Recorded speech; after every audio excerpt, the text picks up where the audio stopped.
Two dudes reviewing the news, pop culture, video games, movies, and shoes.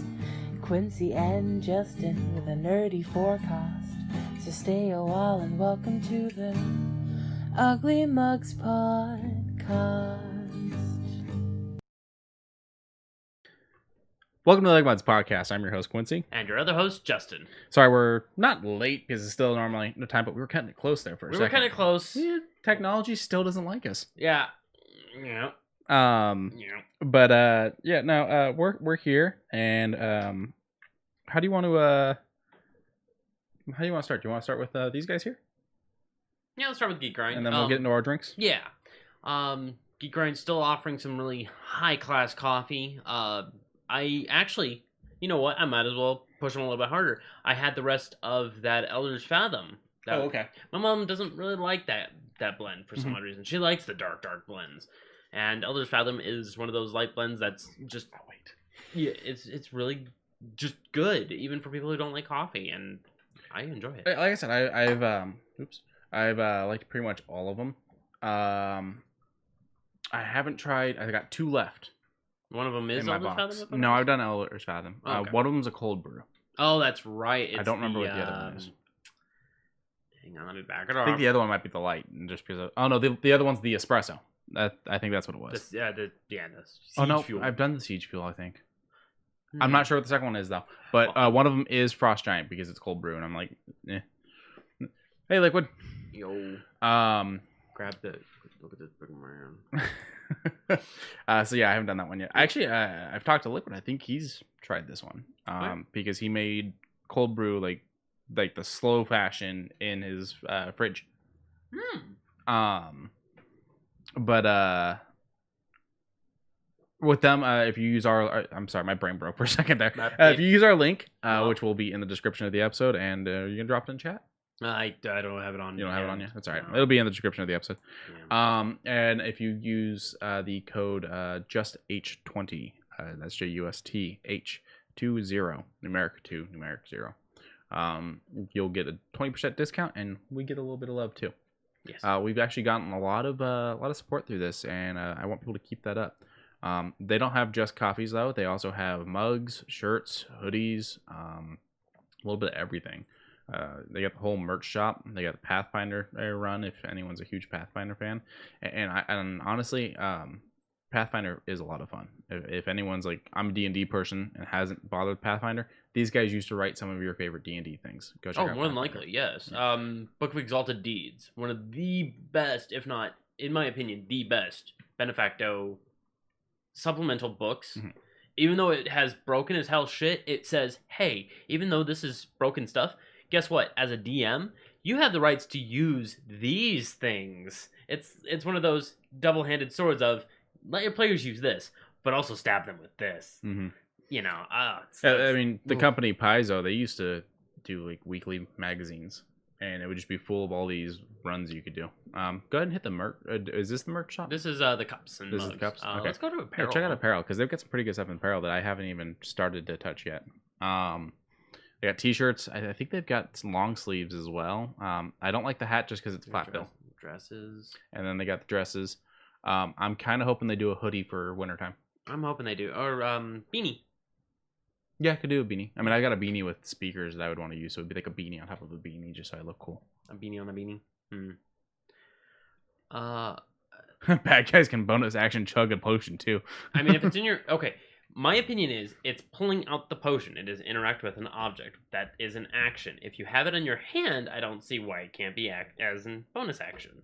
That's my thing. My argument is if I do it fast enough, I should be fine. So if I just shove the whole bottle in my mouth and eat it. That'd be a lot of piercing damage. Yes, but the health potion would also be healing it as it's happening. Yes, it's badass. Let me do it. It's not badass. It's dumb. It's dumb as hell.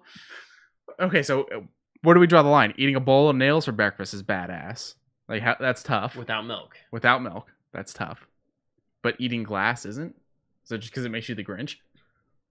Is that the issue? Okay. But yeah, go ahead and check out Geek Grind and give us some support. Let's move on to today's drinks. So my coffee it's another K-Cup. It's Tully. which I've never tried before. TULLI. And then this is their French roast, and I've actually really liked it. I've already had a couple of them. I've got my French vanilla creamer, and I've got my sugar. I did try it black. I don't like it black. Don't like black? Not for me for black. I want it black. No paint it black? Yeah, no, we're not going to paint the red door black. Liquid Ginger says, my rule is full turn equals full effects of potion. That just complicates things. Well, I played with them, and basically, if you're just chugging real quick or doing the stupid thing that I'm doing by eating it versus actually taking the time to properly use the potion, limits how much of the potion you're going to get. Because if you're trying to chug it, you're splashing, you're spilling. This is kind of argument. So, it's for more realism in the game. What are you drinking? Free action, cut a hole and just inject. There you go. Could we like IV it in? Yeah, why not? Yeah. I got a Tazo. I've had one of these a long time ago, but not. I think it was just regular green tea. I never had their matcha yet. Okay. So this is a matcha mate grapefruit, and the grapefruit actually shines through. Mm-hmm. I was gonna be like, oh, this is gonna be another one of those matcha forwards. No, it actually kind of complements. It doesn't overbear. Added about 2 scoops of sugar, and it tastes great. That was one when I was picking up in the shop. I asked Lauren, I was like, "Are you gonna drink this if he doesn't like it?" And she like, "Do you like matcha?" And she goes, "I don't know how to make matcha." And I was like, "Okay, I'm gonna buy the tea." Matcha. What about you? Get out of here. Miller Genuine Draft. Yeah. And Cherry cherry Coke. I mean, Oh, he says medicine check for potion injection. What do you think of that? I mean, why not? I don't see a problem. Why not? But the only downside is, I would still say, if you're wanting to inject it into a stream, you got to be accurate. So a dexterity check for the. If you live in a society that's kind of steampunky, can you make some kind of quick injector that like it into already, like you have a gauntlet that just does it for you? Oh, that works too. I was just more thinking of something you attach to the top of the bottle and you just it in real quick and it like quick injects Stim packet. Yeah. Okay. I mean, sure. And like Yeah. faster, just definite bonus action then because it took no time. Yeah. Expensive as shit. And if you have it, let's see. Okay, yeah, Finca. Yeah, just get in there. Hi, Goon. Hi, Socks. Boom. But let's say you have it on your belt. It's not gonna take a full action just to pull it off your belt. If it's something small, quick, easy, bam, you're already done. Bonus action heal. It's like bonus action second wind for fighters. But that makes me wonder then. Oh, that'd be dangerous. For a rogue gunslinger, bonus action hide. Action do everything that they're going to do. Let's say they take some flak. Main action disengage, walk away. Bonus action inject. They could just run away and heal every single round. Better yet, you just get a big tub of it and you go full Bane. Batman! you have the Batman! You have the tubes running into you. Yeah, auto inject in the chest plate. There you go. Like Mac was just saying, Why not? You hit the button, you start screaming, and it just injects into you. Now, I told you I had a surprise today. Before you do that, one more D&D thing that I wish we could do. Okay. I wish you could get things that come out of the bag of holding at high speed. I mean, you're being robbed by a robber and you go, okay, I'll give you all my gold, and you open the bag of holding and you just think gold and just pelt this dude with all your gold coins. I mean, the essentiality of that is it handles up to a certain weight. You can just turn it upside down on top of him. Yeah, but then you have to get above him. It's not going to be a surprise. Yeah, you're right. I'm talking just like, okay, gold. Yeah, you're wanting the injection beam. Or just like gauntlet, and it just fucking flies out and punches him like a green arrow. Thor's hammer style, just yeah, mirror it. Yeah, there you go. Now, okay, you had a surprise for me. I have a surprise for you. Am I gonna like this surprise? I don't know. Probably it is something. not. It's something you've been looking for. Okay. Oh. Okay, yeah, I have been looking for these. So, I'm going to show the camera. So, Brotches has made a Thanksgiving dinner, or turkey dinner. They don't call it Thanksgiving anymore. A turkey dinner candy corn. So I made a tweet to them. I saw. I made my joke. Yes. And I was like, I pulled all the weird ones from the package, and I was like, they look like little tiny pieces of metal. Yeah, they look like the Devil's Spire from fucking Close Encounters. Like, yeah, they're misshapen. Which is a real mountain, but yeah, they're misshapen, all screwed up, and you made your. Okay. Yeah, I made the joke. I was like, when did you guys hire David Cronenberg to make these? The company contacted me and is asking me to PM them about it, and I'm like, guys, I'm not complaining. It was a joke. Like, I didn't mean this. But yeah, so these are the Branches Turkey Dinner Candy Corn. Go ahead, Quincy. You're wanting me to try these. Have your dinner. Okay. Go ahead. I'll chew off Mike. Don't worry. Oh, dude, you can choose way back here. Yeah, I'm not gonna gross everyone out. Yeah, it's fine. All right, what is the color scheme here for flavors? I know that green bean. Okay. That's all you know? That's all I know. Trust me, when Steve and I were trying cranberry sauce. Okay, green bean and cranberry sauce. Yeah. So when we were trying to determine what was what, we kept getting confused because this looks like this. Yeah, we're supposed to have ginger glazed carrot, sweet potato pie, stuffing, and roasted turkey. Okay, so let's get one of each. One of each? Okay. Yeah, the red. No, I already got the red. I got the green. I got the orange. I got the orange and yellow. I think that's the carrots. I want to say that's the ginger glazed carrots because it's gold on. We're missing one. Orange. This is gonna be horrible, isn't it? I mean, this one. There you go. There's Cross is telling me to chew on Mike. I'm sorry. I'm not gonna do that to everyone else. And okay. I will have one of these. I'm surprised they didn't do mashed potato. Don't give them I mean, the mashed potato might not be that bad. Okay, to be fair, I've tried the Birdie Bots. All flavored beans? Oh yeah. Those are disgusting. I also tried Bean Boozled. Right. Yeah, the only one that got me to gag was the rotten egg. Yeah. Okay, so that one looked like it was maybe stuffing. Whoa. Oh, that's gross. Yeah. But can you tell what it is? No. Not at all. That may have been stuffing. To be fair, I hate stuffing, so. Zombie Skittles are actually pretty good. I don't like Zombie Skittles. It's just a more bitter thing to me. Okay.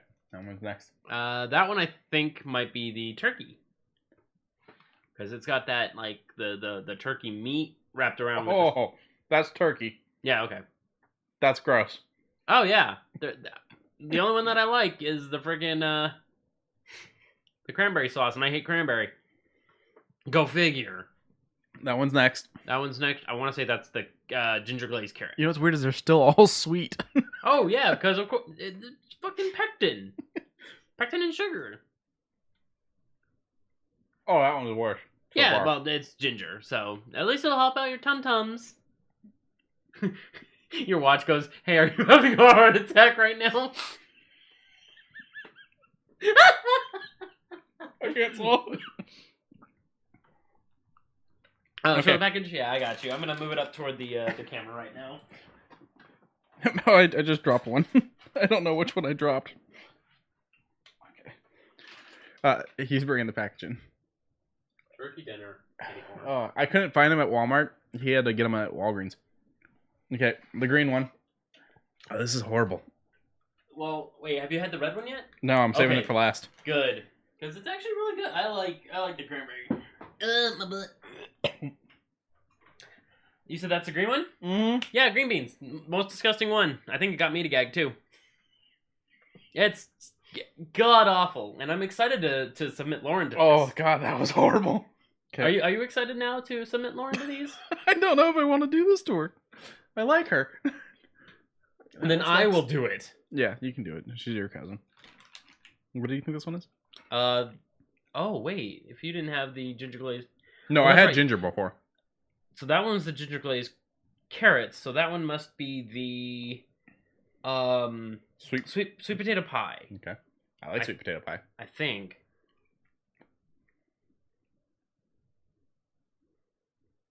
It doesn't taste like sweet potato. Then it's the stuffing. No, I already had the stuffing. Then you already had the turkey. Then it's the. It has to be a sweet potato. It just doesn't taste like it. Oh, okay. Oh, that wasn't good either. So winner turkey. And now we're gonna try the last one, which is my favorite out of all of the bad. Oh, you cut weird. It tore down. I figured. Yeah, I don't like that either. Oh yeah. That was all disgusting. Yeah. Don't buy those. Buy them if you really like turkey dinners. It actually ruined the flavor of my coffee. Like, really? my taste buds are fucked now. Yeah, they're fucked for 20 minutes. Max says eat them all at once, so his meat and all together. I'm just gonna do this. I'm not gonna eat them again. So, no. Actually, I have an idea. You're gonna eat them? No. Oh.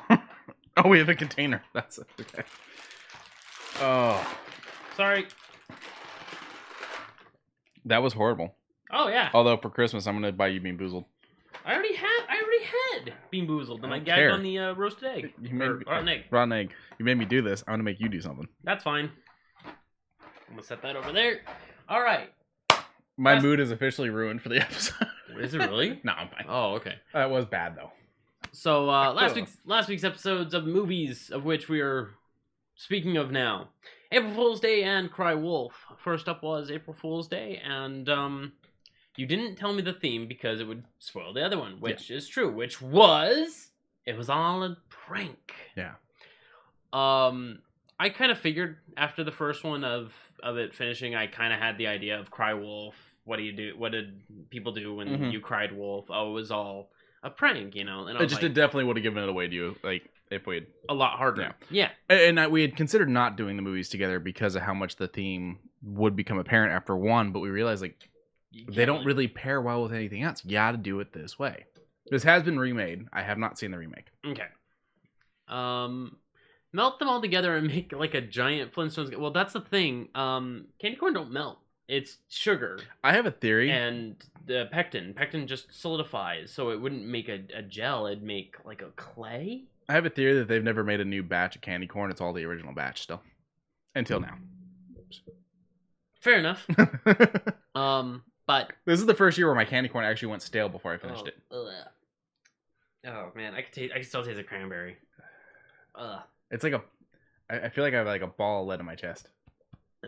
Oh, but it strangely made the grapefruit taste better. Okay, so that's something I discovered. I had grapefruit for the first time a while back. For the first time ever? Yeah. Oh. And I realized I like the fruit if you get like that skin off of it and actually get to the meat of the fruit. Yeah. That outside part. Well, yeah, you're not supposed to eat. No. Like once you've peeled the peel off. Oh. And you know how like the like it's like contained. The excess skin, I guess you can call it. Yeah, I get you. Absolute worst thing. No such thing. I beg to differ, Mac. The candy corn we had actually was like to the point where we couldn't bite through it. Yeah, it went bad. I popped it in the mouth and I'm just like. Yeah. And I'm like, nah, you can hear me. We got good candy corn downstairs though. Yeah, because we got them. You got them. But we got the chocolate.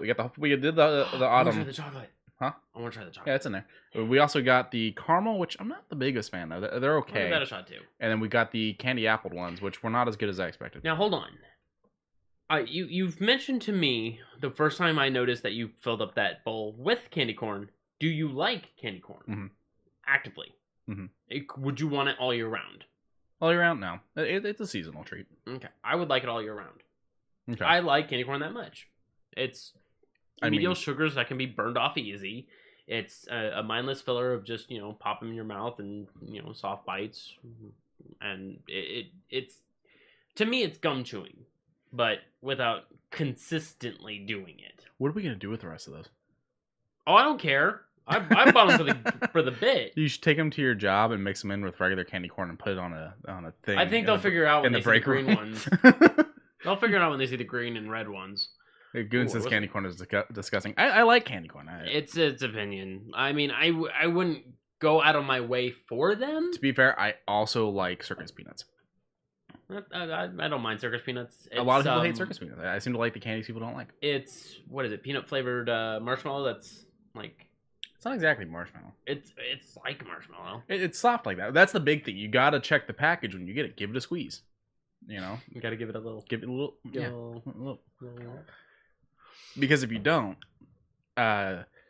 excuse me, sorry, people don't buy them enough that you are gonna run into stale ones. I mean, it's like that with a lot of candies. I've even ran into it with Sour Punch straws, where I get the package, I don't check it, I get in the car, rip it open with my teeth because I'm a fucking monster, and then I bite into the first one, and I'm like, oh, this is stale. Awesome. Yeah, I ran into a fully bloomed, brand new Hershey bar. Mm-hmm. And I was like, that's not good. I, talked with the coworker, allowed me to exchanged it, opened it up, bloom. And it was just a bad batch. I went all the way back, got one from the old box, perfect. I was like, okay. Max has orange slices. I like orange slices. We'll take a break from the movie real quick. I want to talk Halloween candy since... Yeah, you know what? Yeah, hold on. Let me... Tomorrow, not tomorrow, 2 days till Halloween. We'll go to full screen here. Oh. Bam! Yeah. So, okay. Goon's asking what you mean by bloom. Bloom, where it has that oxidization. Yeah, that makes the chocolates change color. It changes like a light gray, and it makes it a little chalky. It's almost got those bubble spots on it. A little bit. Yeah. Like it's been melted once before sometimes. Mm-hmm. But, it wasn't that hot out, and also the trucks that they bring that stuff in is refrigerated. There is no reason that it should have been bloomed. I mean, it's got to travel far. Moreno Valley. So not too far. No, I'm talking about from where the Hershey plant is. Oh. Pennsylvania. Yeah, you're right. Which, that is a bucket list. I will go to Hershey, Pennsylvania. Okay. And I will walk that street smelling that factory, and I will walk into that factory, and you will never see me again, because I will go full Augustus Coupe on that shit. Get stuck in the and I will get stuck in the damn tube, and I will die a happy man. From diabetes and other... Diabetes. So... All right, so we got very specific Halloween candies. There are the Hershey branded ones, such as the chocolate with the cream bottom, and then of course it's filled with the Reese's peanut butter cup. Okay. Where it's chocolate, cream, and then in the middle is the peanut butter. What do you think of the Franken cup? That's the Franken cup. Okay. What do you think of it? Have you tried it? I tried it. It's fine. I haven't tried it yet. Have you tried the mellow cream Kit Kat? No, I haven't tried the milk cream Kit Kat either. Try the American Pie Kit Kat. It's Cinnamon Toast Crunch. Oh. That's what I sense. You know you can buy the dust from Cinnamon Toast Crunch now? Yeah, we just saw it at Sam's Club. It comes in like... I mean, it's basically just cinnamon sugar. Cinnamon sugar, but with a little bit of that extra... I wonder if they grind up any of the cereal in it. Goon looked it up. He says it's still safe to eat. Yeah, it's still safe. It's just you don't want to. You're like, it tastes a little off. It doesn't taste right. I bought a Hershey bar, a plain Jane Hershey bar for the Hershey bar. Yeah. Why would I go out of my way for a plain bar if it's gonna taste weird? I mean, you went for Hershey for a reason. Yeah. I do like the cookies and cream Hershey a lot. I like cookies. That one's also got like a special place for me in my childhood. My grandfather used to run a bait shop in California, and so when he worked, he would always get me one of those off the shelves. Socks, our New Zealand visitor, says we don't have Halloween candies really around this time of year. We just have bigger bags of normal candy for trick-or-treaters, but it's not a big holiday for them, and I find that to be kind of sad. Not sad in that way, but sad as in, it's not a big tradition. Mm-hmm. It's not a big holiday per se to stretch that far. It's just something to have in the middle of a nice day or nice night out, I guess it can be, just to go around a city block. And it's also got a lot of the original traditions, got a lot of like pagan connections and stuff like that. So though depending on the religions and countries, it didn't travel. Yeah, I can't wait till the 3rd. Oh, you're getting them? Yeah. We're getting blown up by... Have you voted yet? Text messages. Sorry, go ahead. But, yeah, it's one of those things where it does kind of suck that it hasn't traveled much. So, Goon's saying that due to quarantine, he's been eating candy a lot. Anyways, he doesn't need a dedication to it anymore. So, as a kid, the things I always liked to get was, like, Laffy Taffy. But I hate the banana. See, I don't mind the banana. Lauren likes banana too. Yeah. Nerds was always good. I mean, pretty much any of the Wonka stuff was good. When they first came out with Gobstoppers, I hated them. But now they've grown on me, and I really like them now. Halloween is just an excuse to get pissed and make bad decisions, says Socks, and I agree. I mean, for the adults, sure. I mean, I do it. I do it for the candy though, because I don't drink, so and I make bad decisions sober. So to be fair, yeah. What about those things that come in the black and orange packages? They're the candy that's twisted up. They're like caramel and peanut butter. Mary Jane's. Okay, is that what they're called? Mm-hmm. No labeling, No one ever seems to buy them. They just kind of show up. Like, my grandmother always had them for some reason. No, it's not Mary Jane's. No, okay, yeah, it's not Mary Jane. Oh God. Yeah, no. I remember Mary Jane's though. Now that you got them up. I mean, I was pretty much happy with any of the chocolate bars. Yeah, those peanut butter kisses. There you go. Okay. I mean, close enough. They're pretty much the same. They're peanut butter in a more solidified form. So, is there anything you ever got in your trick or treat basket where you were like, "Fuck this"? Like, I don't want this. Mom, throw it out. Give it to a cousin. Give it to anyone else. Mom, you eat it. Dots. Really? I like dots. I'm very neutral to them, but if I had to say, yeah, I'll trade those first. If someone else will take them, dots. Okay. Yeah. Sixlets. I'm not a big sixlets fan. Now, what I do with sixlets is I throw it in a hot cocoa because the chocolate that makes into it mixes really well with Swiss Miss, and it makes it so much better. Because they're both fake chocolate. Yeah. Sixlets isn't real chocolate. It isn't real chocolate. It's sugar with like a debasive bit of cocoa flavoring. I like sixlets. They're all right. Max says pencils. Pencils would be a bad one. Sugar daddies, sugar babies, sugar mamas, all those sugars where it's just literally caramel to the hardest degree. I like sugar daddies and sugar babies. It's like, would you just screw that guy with his damn pencils? I had a lady once that was giving out sodas from an R2D2 cooler, like R2D2 size and shape, and looked like R2D2, and that's what she was giving out to us. And I was like, "This is the coolest house ever." It's just a bunch of honey. I like. You mean? I'm starting to think. Well, there's bit of honey and bunch of honey. I'm starting to think I'm just a big thing. A fucking sugarholic because I don't think we've named a candy I don't like yet. Yeah, I'm also sugarholic, but like. Rock Good candy? says he had someone giving out business cards. I mean, I'll eat rock candy. I've never gotten it for Halloween. That'd be kind of a weird one. I've gotten it once that I can remember. I don't really remember after that though. Reese's Pieces? I like Reese's Pieces. The one problem I had with Reese's Pieces is my grandmother loved them. Oh. And she smoked in the house and would leave the package open, and it kind of tainted the flavor of the candy.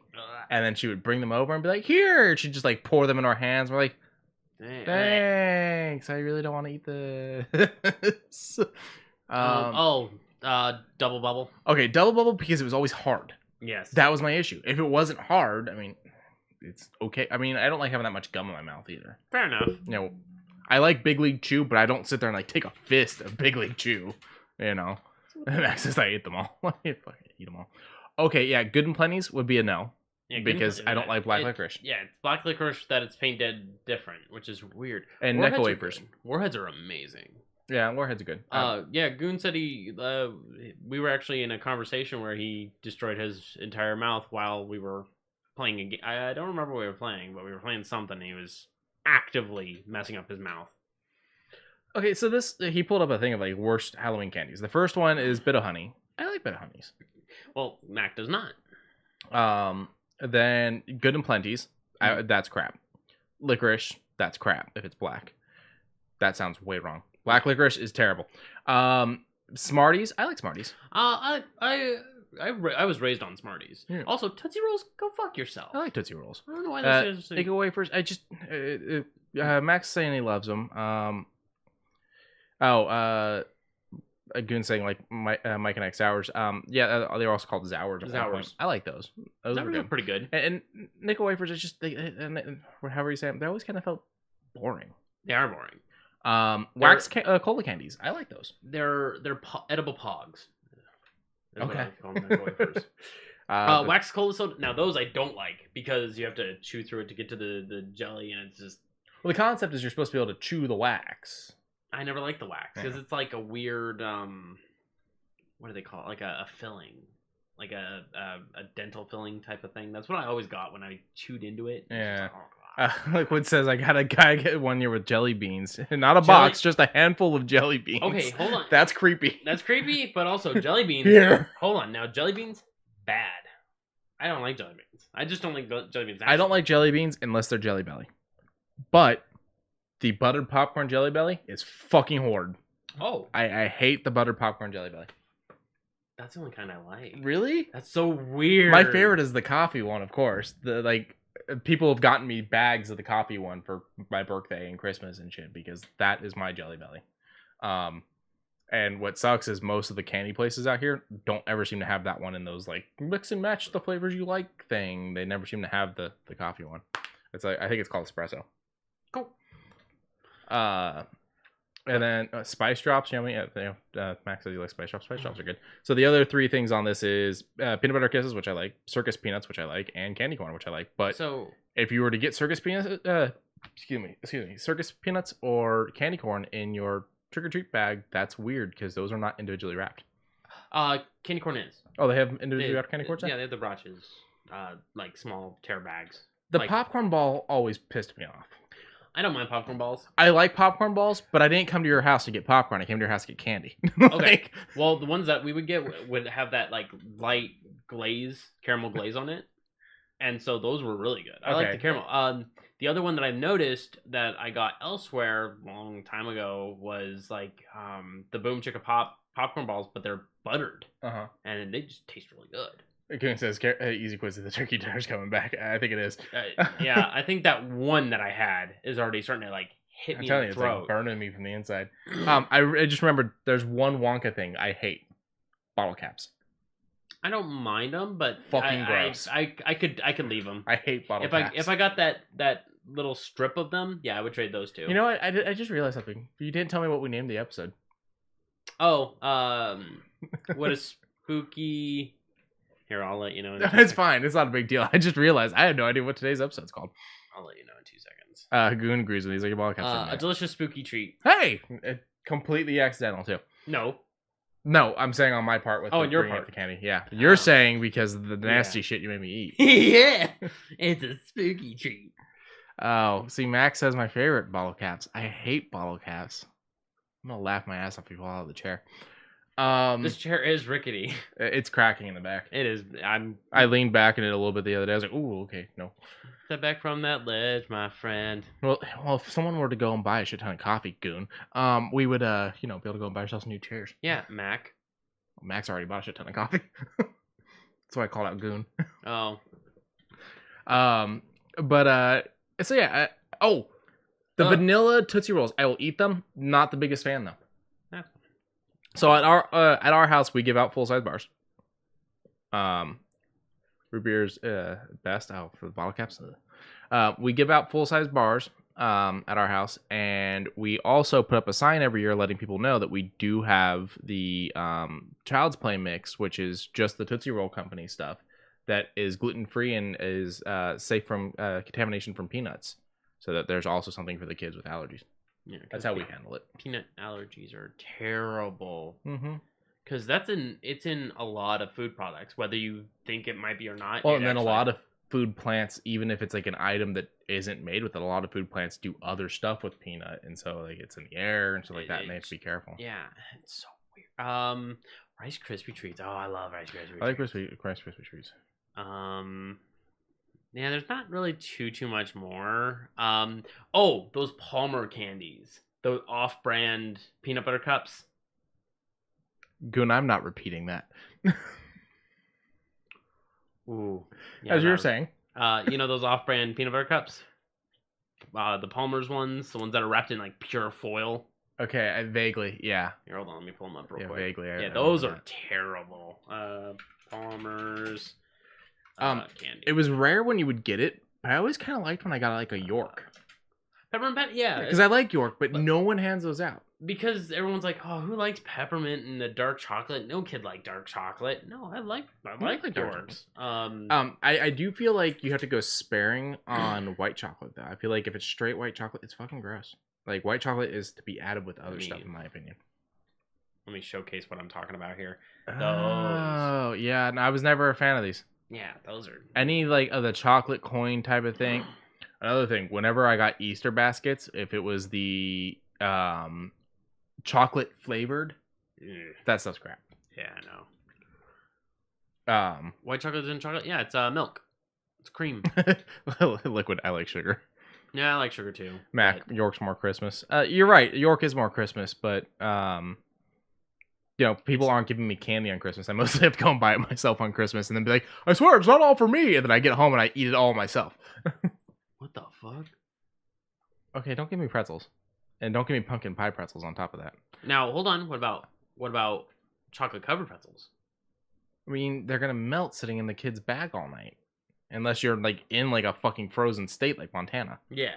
Where they currently have snow in October. Yeah. Yeah.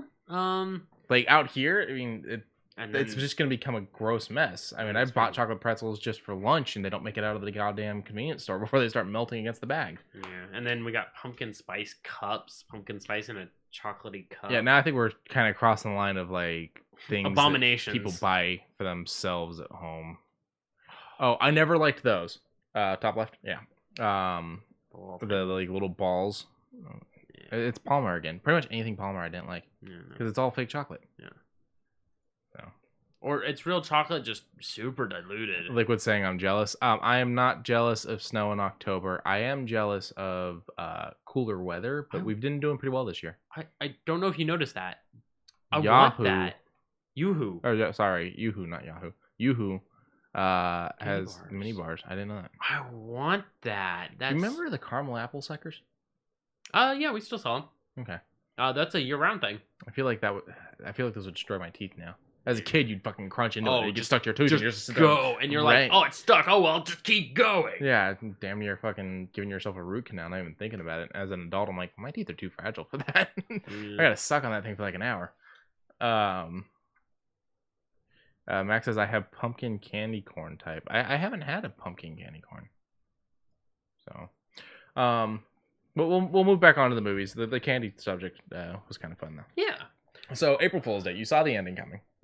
Yes, and I began to figure it out when it was like, you already know you have a big idea of who the killer is because of how she's acting. Because of how she's acting, how things are, and no one's really, making mention that, this is happening. And then when the first death happens, it seems to come off really nonchalant. It doesn't seem to hit as hard. Well, the first death happens in the middle of the night when no one's around. Yeah, but they're like, has anyone seen him? Okay, well, we'll go look for him. And then as soon as that's over, they come back after finding him. And then it's like, no one went back out to go get him. No one, went to go tell anyone. It was just, it's him playing a joke. Ha ha. But no one went to go double check on it because, the actuality. The idea, though, is that they had been setting it up that they've been screwing with each other. They took the point of making it look like someone got stabbed in the stomach just to be like, April Fools, Yes. So I will say yes. That is it did set up that people are thinking, it's a joke. Oh, crap, is it? It's a prank.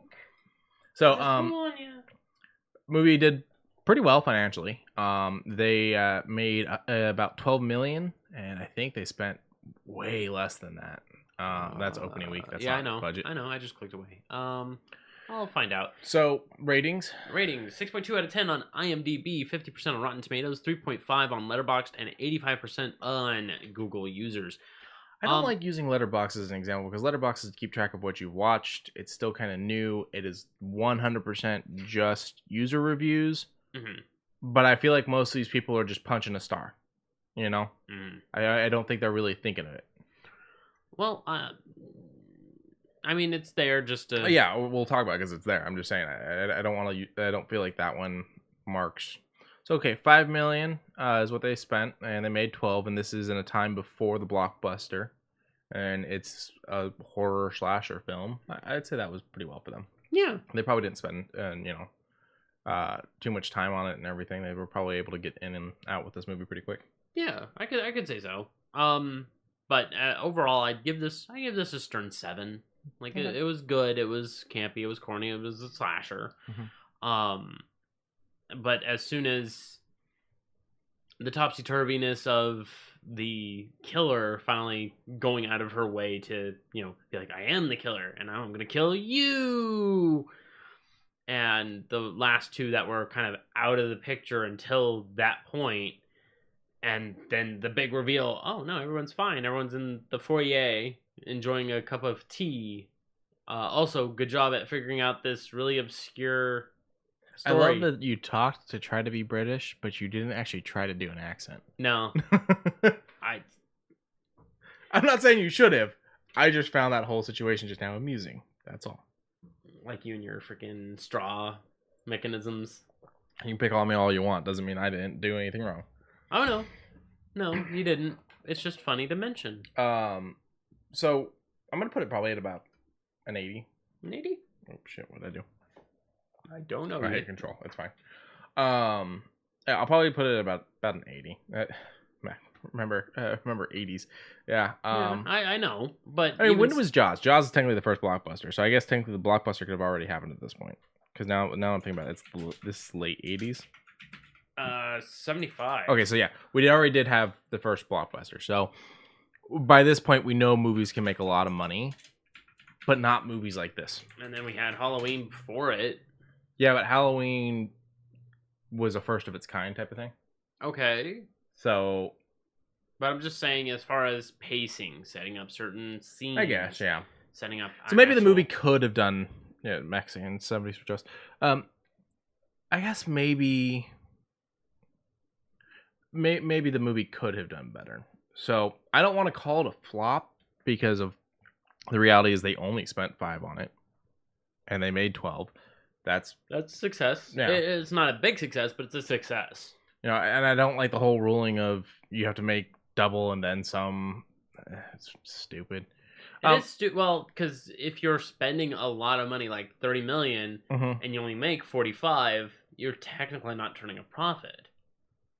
It's more or less you have to look at that as a loss because it could have done double. It could have done a lot more, But if every movie is not going to make double, so I my thought process is don't aim to make double because the reality is not every movie is going to make double.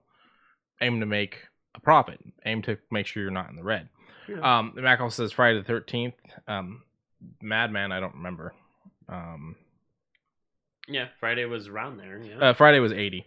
Yeah. And to be fair, Friday was a huge hit. I mean, they made like 40 million off of a movie they spent like 500,000 on.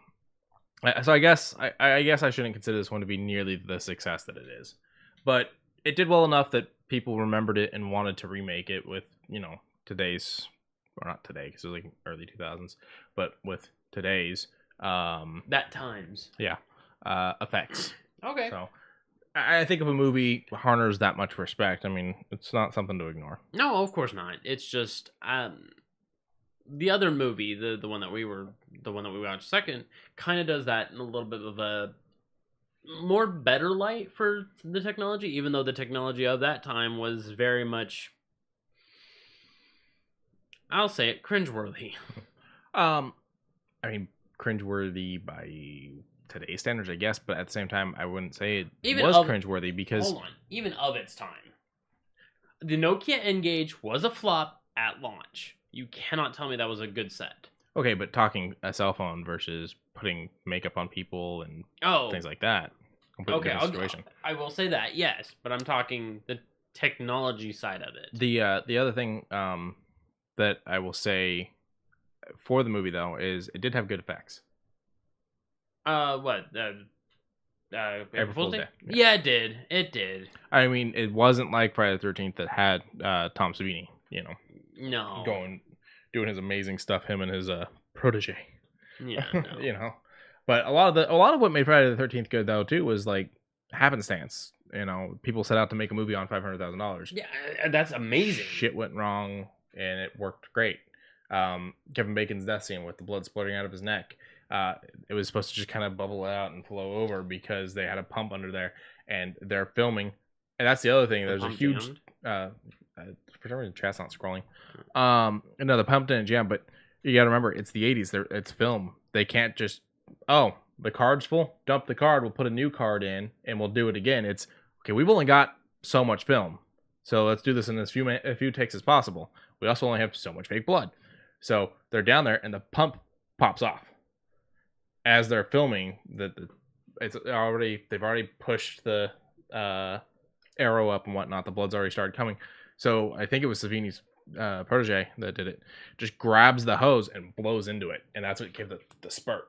That's why we get the spurt, which looks amazing. It's scary and whatnot, and it's what people like. They like to see the blood fly, not just pour on. Yeah, and so it creates this great effect purely due to happenstance and budget and being in the 80s when it was filmed. I think that's one of the things we've lost with film to digital is we can do 80 takes because everything's digital. We don't have to worry about film. We can just dump the cards. We have extra cards. Yeah, we want director's vision. Yeah, which sometimes is good. Sometimes you'll get a better run a couple takes in, but sometimes that mad dash to do shit is kind of better. Mm-hmm. Also, sometimes it doesn't pay off. In Fright Night, they have the scene where Evil turns into like the rat type of thing, and he's actually, or the werewolf rat type of thing, he's actually in that costume, the actor. And they're filming, and they feel like there's not enough broth coming out of the mouth, and so someone's like, "Quick, hand me the bottle so we can, throw some in there real quick." And they throw it in there. They handed them the wrong bottle, and so what they threw into the kid's mouth was glue. And so they had to cut, and they had to rush him to the hospital because they threw glue in his fucking mouth. Yeah, like industrial glue into his mouth.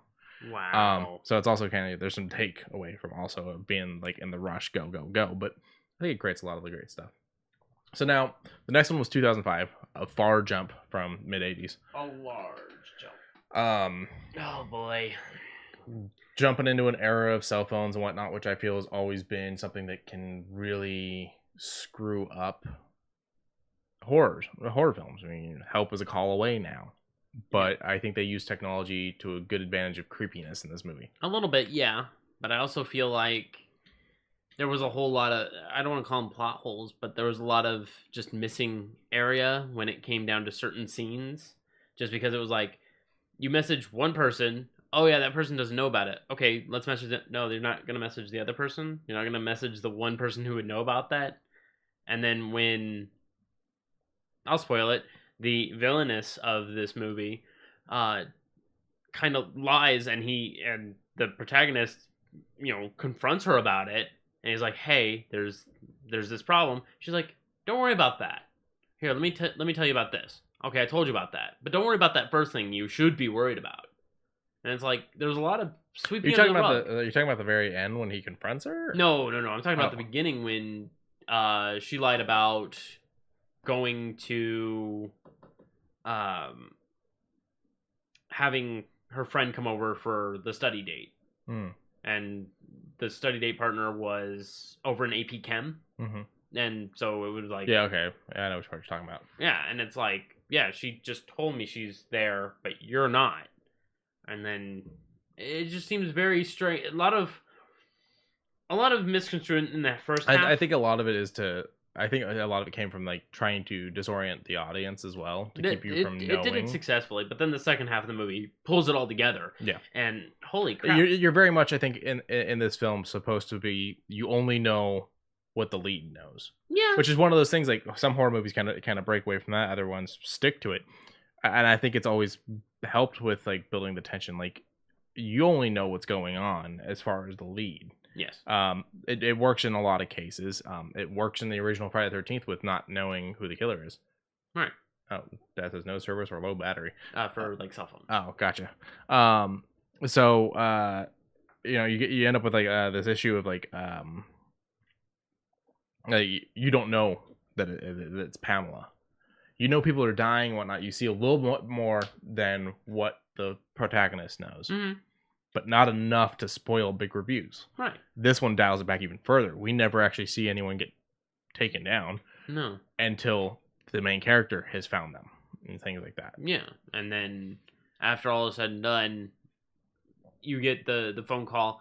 And then what was weird was when the boyfriend-girlfriend couple, when the girlfriend was in the shower and there was a person behind, there was no comment on it because the protagonist was doing something that was unscripted, because he was like, wait, this is happening like how we talked about it. Let's change things around. I'm going to go do over here and handle this issue and handle this situation. And of course they were like, well, it looks like we have to play an audible. And that's how they were like, shit, get out of there, that kind of thing. And he's like, well, I gotta go do my thing, gotta go be a hero for some odd reason, even though he really doesn't come off as a hero.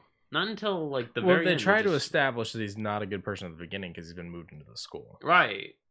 But it's just it was one of those things of what do you do? I definitely think they Max says forgot Sammy was in it. Yeah, Jared's early years. I do think they kind of failed there with like they didn't make you care about the character's survival nearly as much as you should in a horror film. And it's one of those things. I'm trying to remember.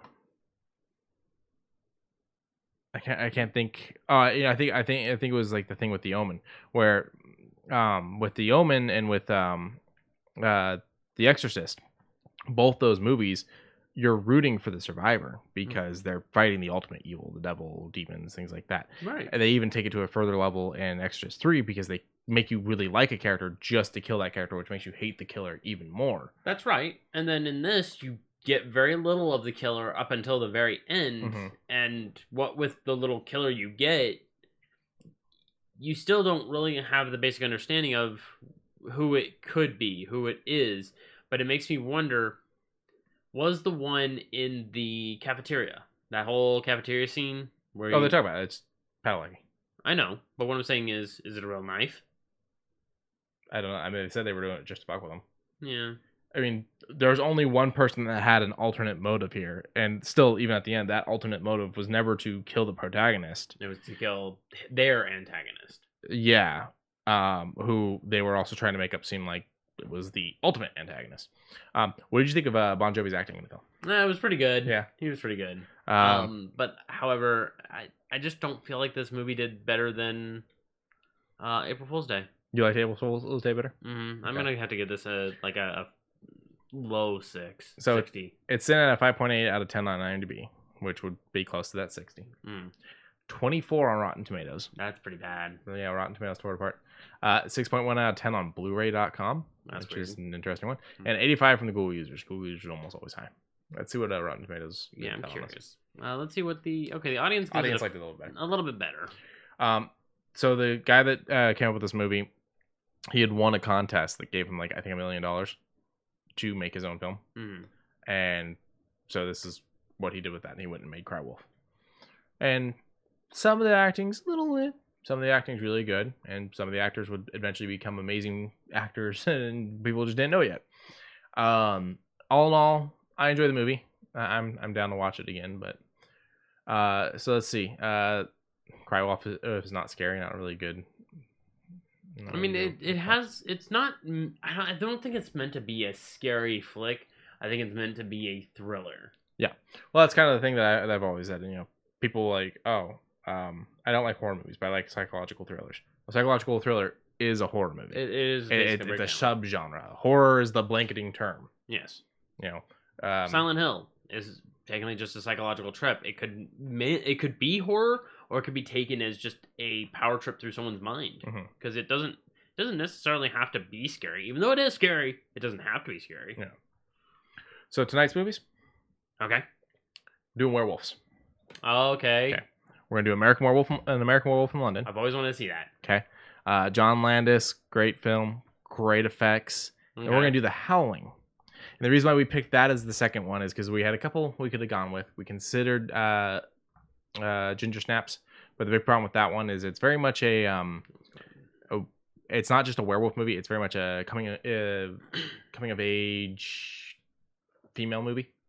Not that that's a bad thing, but it just didn't fit with the first movie. Okay.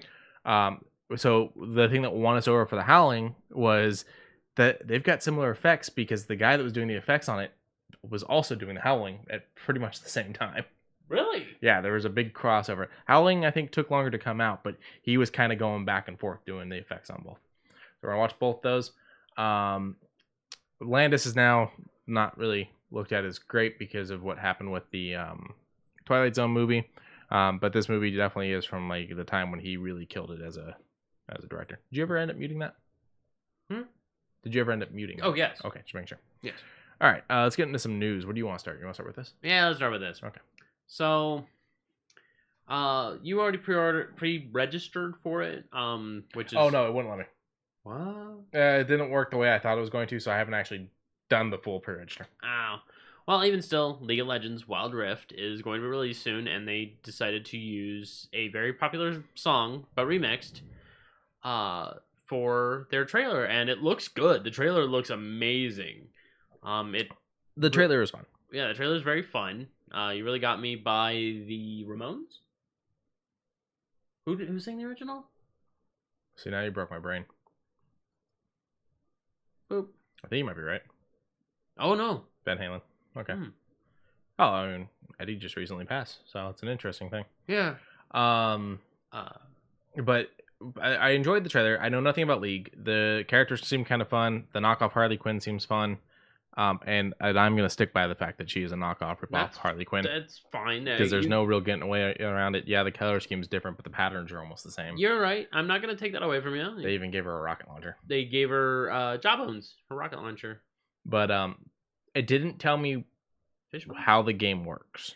No, it's just a cinematic trailer for now. It's League but different. Yeah. So it's gonna have your four main abilities: auto attack, move, and like place a ward. You know, there's not too many controls for League, but it did show a lot of characters off, 10 of them to be exact. Malphite, Ahri, Jinx, Braum. Hey, how you doing, Braum?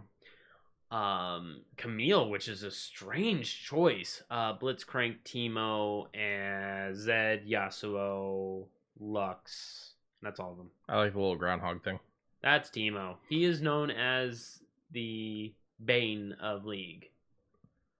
Do they not like groundhogs? Yeah. 2 things. 1, he's a Yordle.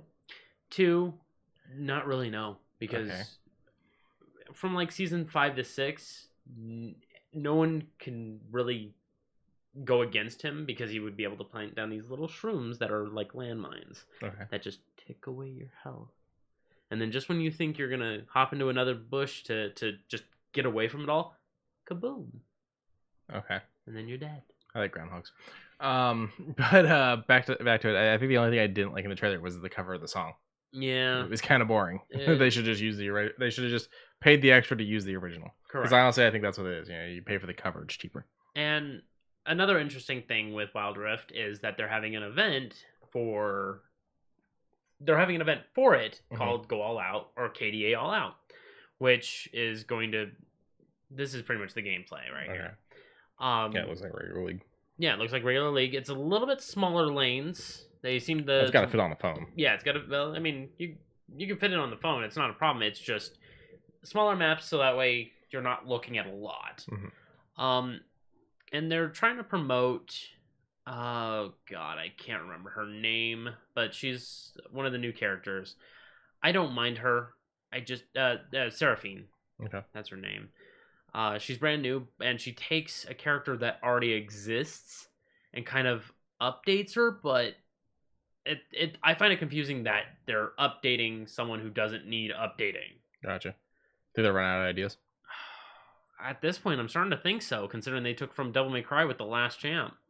And they released a music video for this, right? Yeah. Okay. And you don't really like the song, and it's not my type of music, so I can't really have an opinion on it. This is who they're replacing, by the way. But so yeah, they did a whole music video thing because they've kind of done this thing where every they've released year. Well, not even every. I think this is the second one this year, isn't it? Oh, okay. Every major event, we'll go with that. Okay. And I mean, League has been working super hard on their animation studios, and it's very well apparent here. I have. Okay, she even has as the gum. It's Harley. Okay, I'm not taking it away from you. I'm just. I can't believe DC hasn't sued them. That's all. Yeah. But oh, there you go. Here's actual. Okay. It's a lot to look at now that I see it. Do you think it'll have controller support? Oh, more than likely. Oh, yes. More than likely. But yeah, there's your 4 abilities. Q, W, E, R, auto attack. I think that's back. I don't know. I don't know what that button is. There's your pings. There's your ward. I mean, it's a lot on one screen already, so I see why they made the lanes and everything smaller. Yeah. It's understandable. I mean, you've even got stuff in the top left corner. You got another bar at the top right. There's your items purchasing. Yeah. Interesting. It is interesting, and I'm very happy to see that they're moving everyone over. Mhm. So you have 151 champions now, which is a lot. It's a lot of a lot. So they're wanting to move everyone over. It's just very slow process. They just brought in Akali and Aatrox. They brought in someone. So Okay. I mean, Um, can't be mad. yeah, I'll give it a shot when it comes out. I told you I would. But I mean, they're not doing necessarily anything to impress me. No. So we talked about the fact that you don't have Netflix anymore. That is correct. What would get you to rejoin? Punisher season 3. Okay, well that's never gonna happen. Okay, then. Well, it's never gonna happen through Netflix. It may happen somewhere else. Yeah. So, in short, as of right now, very little. Why? Would a price change make you join? Maybe. Okay. Well, this one's not going to. The 2-stream HD standard plan will increase from $12.99 to $13.99, while the 4-stream 4K premium plan is rising from $15.99 to $17.99. The 1-stream SD plan will remain priced at $8.99 a month. Why? Hold on. All new subscribers will pay the price, while current subscribers will see the price increase over the next few months. Netflix says that they will basically email you or do a little notification in the app when you have 30 days before your price will increase. They last raised their price in January of 2019. They say, we understand people have more entertainment choices than ever. So then you're going to raise your price? That makes no sense. And we're committed to delivering an even better experience for our members. We're updating our price so that we can continue to offer more variety of TV shows and films in addition to our great fall lineup. As always, we offer a range of plans so that people can pick a price that works best for their budget. My price may just be the $8.99 after this, because I don't feel comfortable paying $14 a month for a streaming service that I barely use. So their fall lineup, what does that include? I don't know. I haven't A seen whole bunch of canceled shows? Well, pretty much. Come on, They Netflix. cancel everything. Get the fuck out of here. We're in a pandemic where your service is on the top of everyone's list. That's probably why they're doing it. People are going to pay it. And then you look over at Disney Plus, that's, hey, we include Hulu and ESPN with ours. Yeah, I think I pay 14 or 15 to have it without commercials. Yeah. All three of those streaming services together. And oh, hey, you want unlimited watching through unlimited viewing, just so long as you're not on 4 at the same time? Go for it. Yeah. And the reality is, we've got a pretty big family that uses the account. I've never once been locked out of using it. Yeah. I only, every now and again, I'll pop on DuckTales. Ooh. And now that Darkwing Duck is back on it, so I'm like, oh, let's go. Well, I'm excited. So I want more out of what I'm gonna watch. If I'm gonna watch something, it's because it's something I want to watch. Punisher season 2. I literally said I'll hold out on canceling Netflix until I'm done with it. Watched it in 3 days. Said, hey, are we gonna be using our Netflix anymore? No, cancel. Yeah. And I feel like they've definitely seen a decrease. There's no way they haven't seen a decrease. They're hurting. What's the biggest show on there right now? Maybe Stranger Things, but the new season's been delayed due to the pandemic. So I mean, we're not even seeing that for a while. Stranger Things, 13 Reasons Why. 13 Reasons Why is over. Oh, I thought they were renewed for another one. No, I think they just did their last one. No, I wouldn't know. We stopped after the first season. Orange New Black's over. Orange New Black's over. I think they canceled Ozark. That was them, right? Everything else has been canceled, so it's hard for me to remember what the hell they have in stock. Max says Fire Stick. Yeah, I've got the Roku. The sheer amount of free streaming stuff on there is amazing. You just don't get the exclusives, but you have to start asking yourself, how much is the exclusive worth?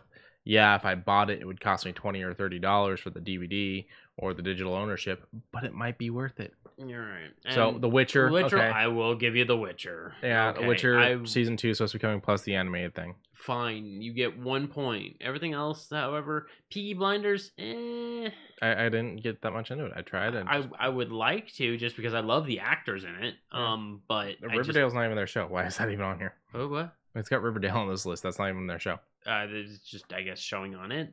I mean, Peaky Blinders wasn't Netflix either, was it? I don't know. I don't think so. They may have bought it. And then you got Grey's, which was NBC. Yeah, that's still NBC. Yeah, it's just Netflix it's has just 16 seasons, but you can also watch it on NBC. Yeah. You just get commercials. And it's like, watch it with commercials or pay $18 to watch it. Disenchantment, sure, but it's taking them forever to put out seasons. Yeah. Is it graining? Yeah, it's graining. And so I don't blame graining because no. we never had issues getting episodes of The Simpsons. We never had issues getting episodes of Futurama. I think it's a Netflix thing. Dark Crystal, they canceled. She-Ra's over. I mean, we're supposed to be getting the new He-Man, but that's still like a year out. Yeah, there's nothing. Santa Clarita Diet, they canceled. They didn't even end it. They just straight up canceled it. Disgusting. Yeah, so. Let's see. The chat's saying basic supply and demand also. You know, they compared to like shirts and stuff like that. Shirts and shoes, why are they so expensive? Because that they're a necessity and whatnot. And Netflix isn't a necessity per se, but it is a highly, you know, looked after thing. People going nuts sitting at home, they want more of it.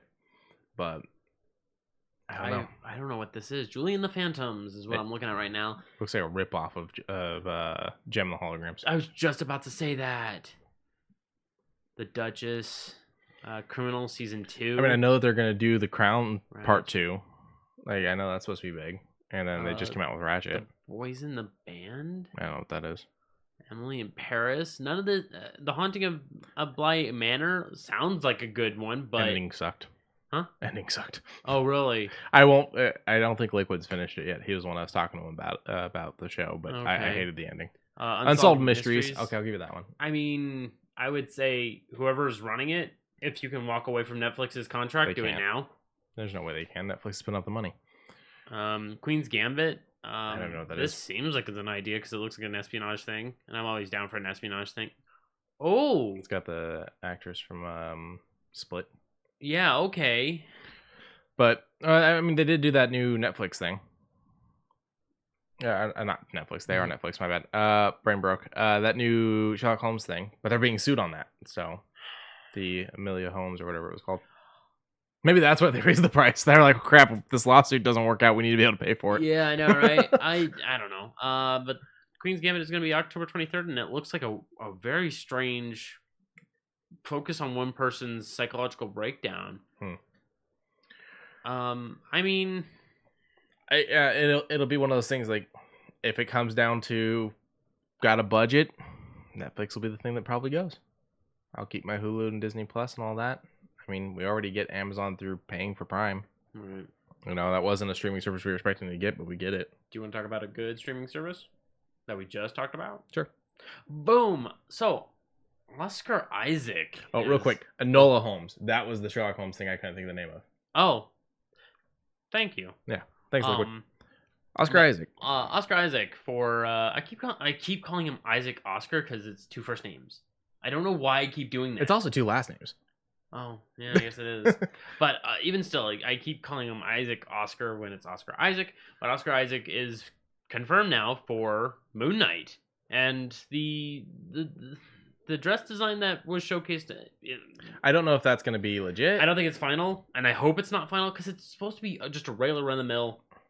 just a thing he pulls over his face. It's not supposed to be this futuristic looking I feel Taskmaster. Like I was gonna say I feel like they're really going off of Taskmaster, and the funny thing is I would have liked this better as a Taskmaster mask than the Taskmaster mask we got for the fucking movie. I would also, but I at the hate same the time, way the mask looks in the movie. I'm just super curious on what angle they're gonna run for him because you've shown me the crazy type of Mark Spector. Yeah.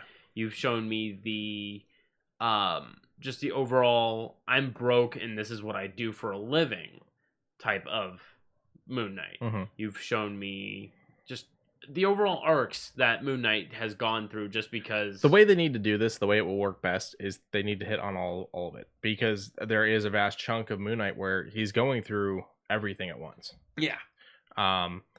He does have a disconnection from his different personalities at some points. He's very Batman in the fact that Mark Spector is not so much a person as Moon Knight is. Like, Moon Knight is more him than anything else is, type of thing. Yeah, and random bullshit. He just throws random bullshit. Yeah, sure. My original concerns with Oscar Isaac is he had walked away from Star Wars when he was being asked to do more, and I'm worried. And you've pointed out to me that he voiced Poe, and I didn't know he actually voiced him. I didn't think he did.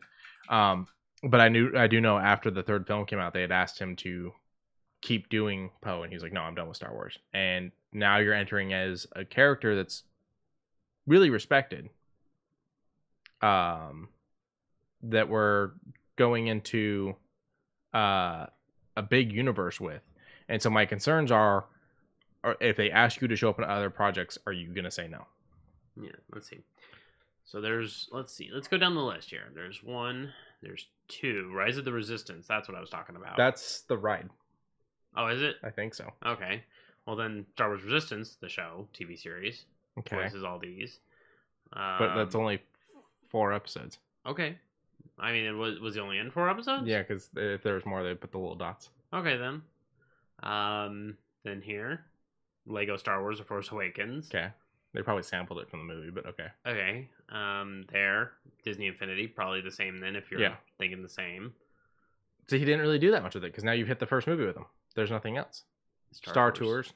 It's a ride again. Hmm. Those are probably just contracted into him doing the movies. Yeah, probably. You know, I mean, I was just saying that, he had more on it, but you're right.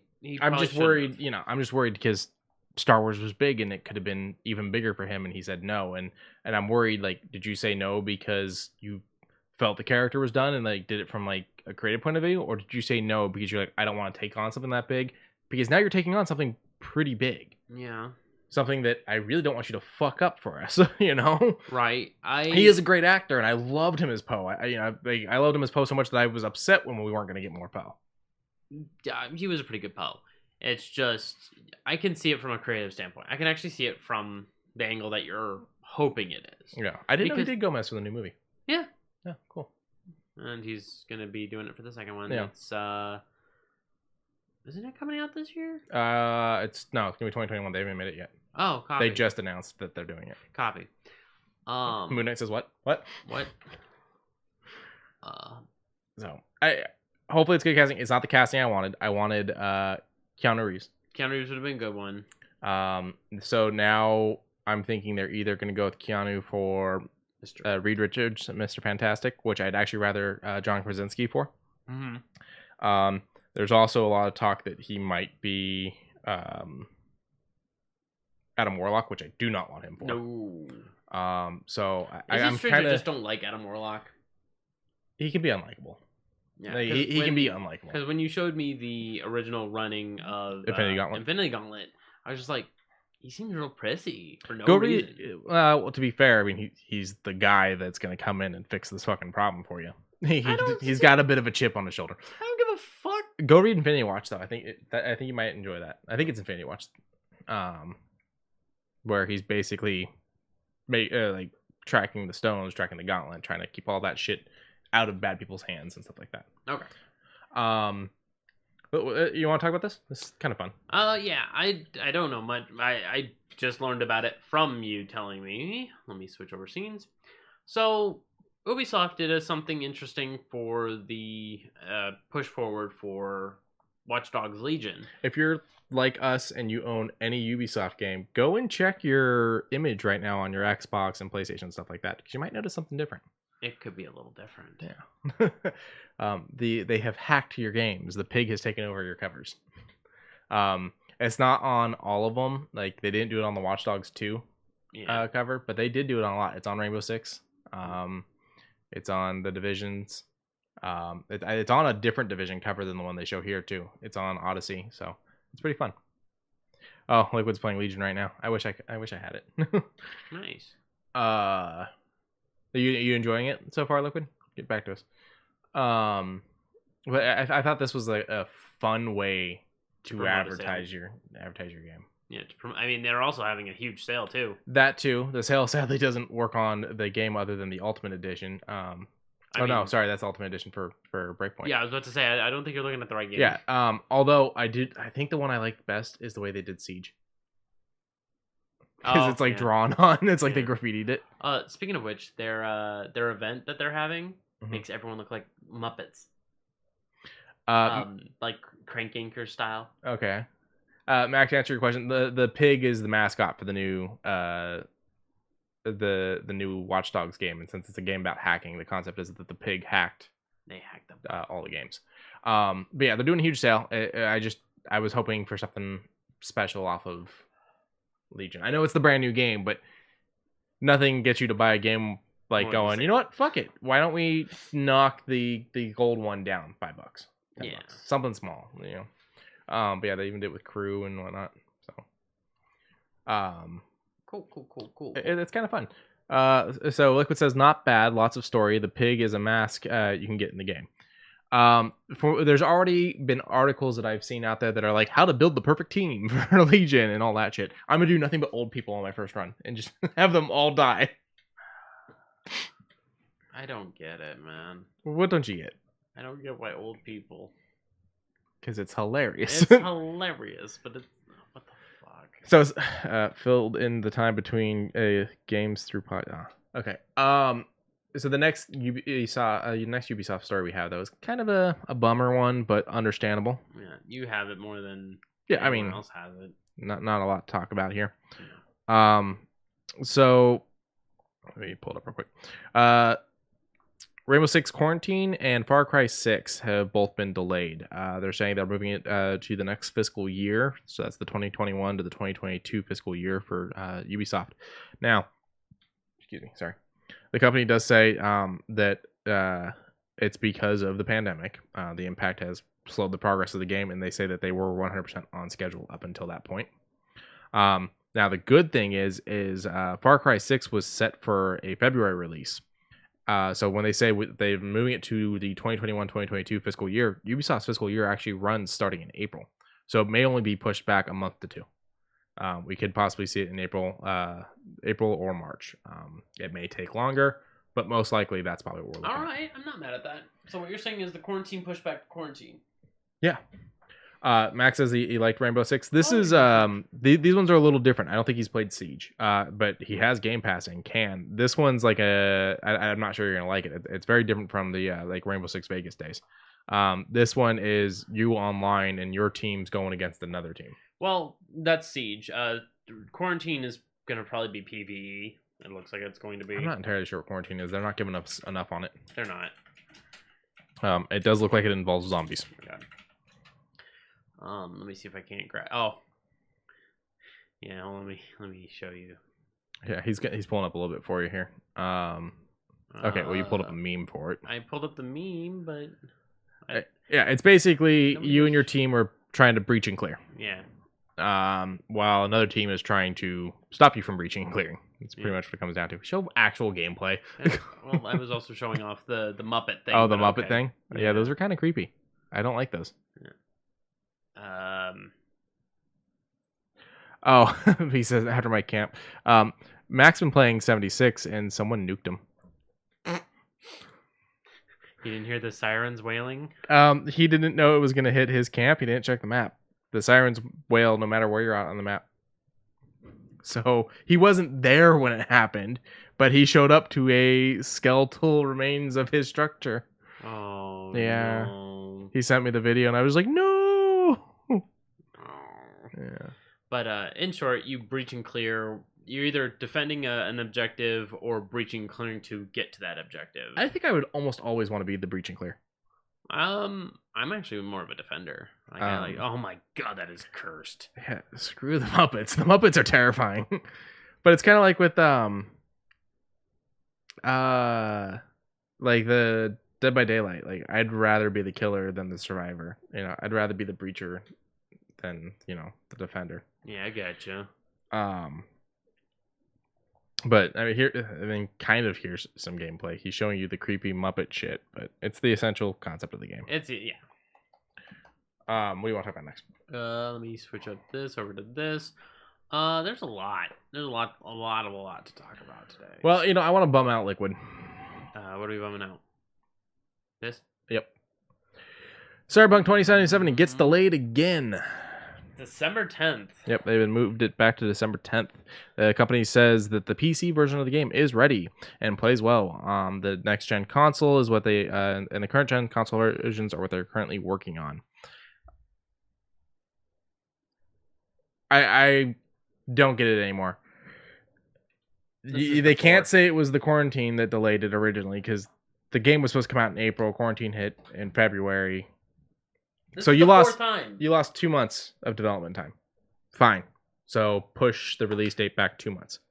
3 tops because you can't work the normal way. Instead you pushed it from April to what was August? it? I think August. And then August to November. No, August. Yeah, August to November, and then November to December. And now November to December. And a lot of people are speculating it's actually going to be February. Yeah. If this, I don't think it's going to, because they're wanting those Christmas funds. Yeah. They're already pushing it by doing December 10th, but they're wanting those Christmas funds. They're going to do it. So Liquid says, "Are you fucking kidding me? I just pre-ordered it. What the fuck?" Yeah, I was actually just telling Lauren, I was like, I finally feel comfortable. I'm probably going to pre-order this. And the next day was when they announced the fact that they were delaying again. So luckily I had not put in the pre-order. I'm still excited. It still looks like a great game. I mean, they're working directly with the guy that created the board game. Hell, he's going to be in the game. But the reality is I feel like at this point you're just asking us to give you money so that you can keep trying to improve it without actually releasing it. I feel like we're funding their improvements at this point if you're pre-ordering it. Yeah. I mean, it's similar to the thing of Baldur's Gate 3 right now. You only have 7 hours of gameplay. It's not even the first. At least you have 7 hours of gameplay. You don't even have that with Cyberpunk. Fair enough. I'll give you that. And they're even saying, "Hey, we're just giving you what we have. We are nowhere near done." Kuhn says, "I'm saying it's coming out till 2077." That's funny. Yeah. But on the axis of very interesting things that hopefully will come to fruition, Critical Role. We know them. We love them. We may not actively listen to them. Yeah, they're currently running now, and yeah.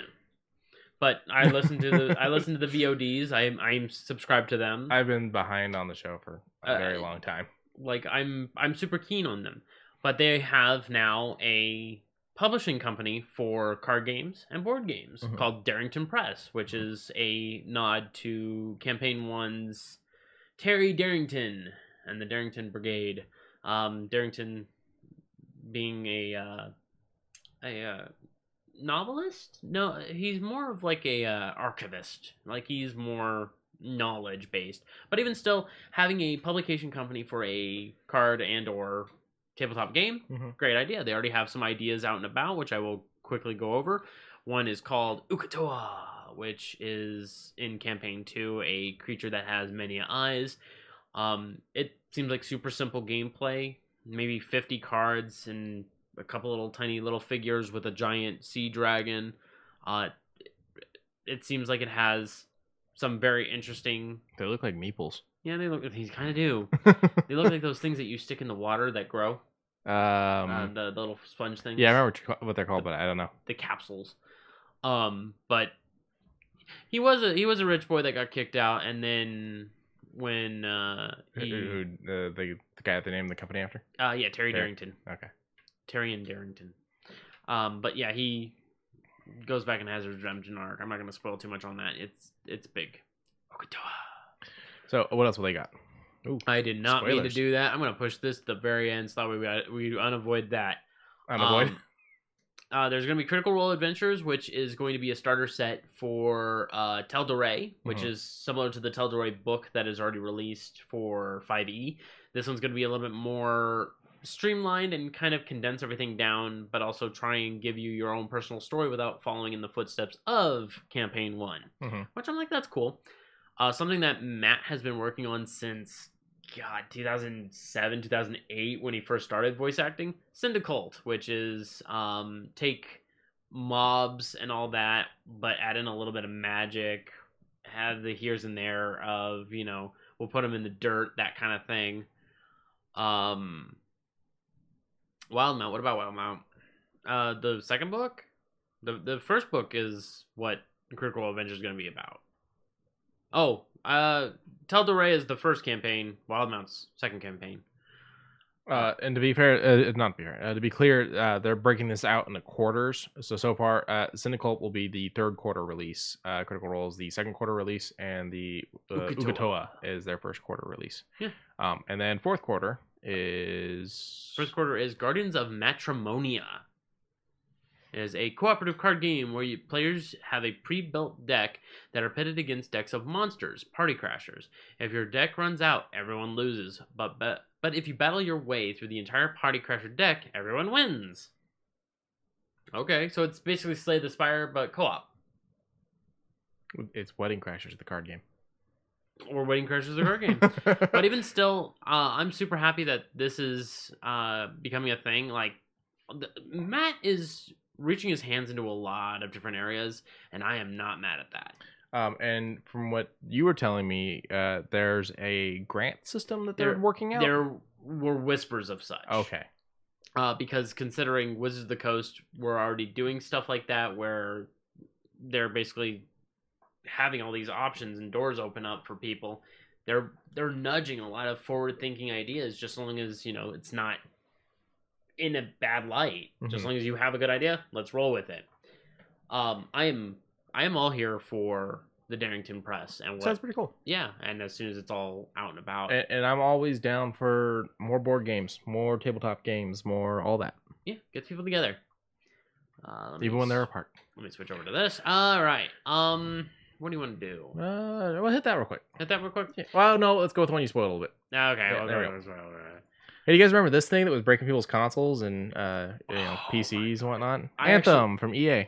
I actually watched a YouTube video of it doing it actively. Oh wow! It was not fun to watch. They fixed that. It hurt though.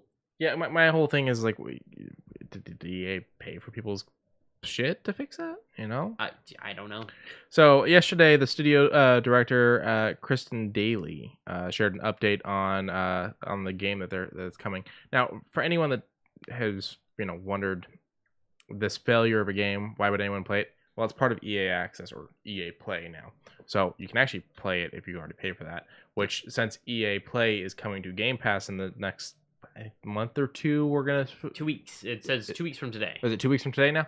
Okay, because I know for a while there we didn't have a solid date. So, furthermore, it's going to be open up to even more people. The game doesn't break your shit anymore, so if you want to play it, you can go and find it that way.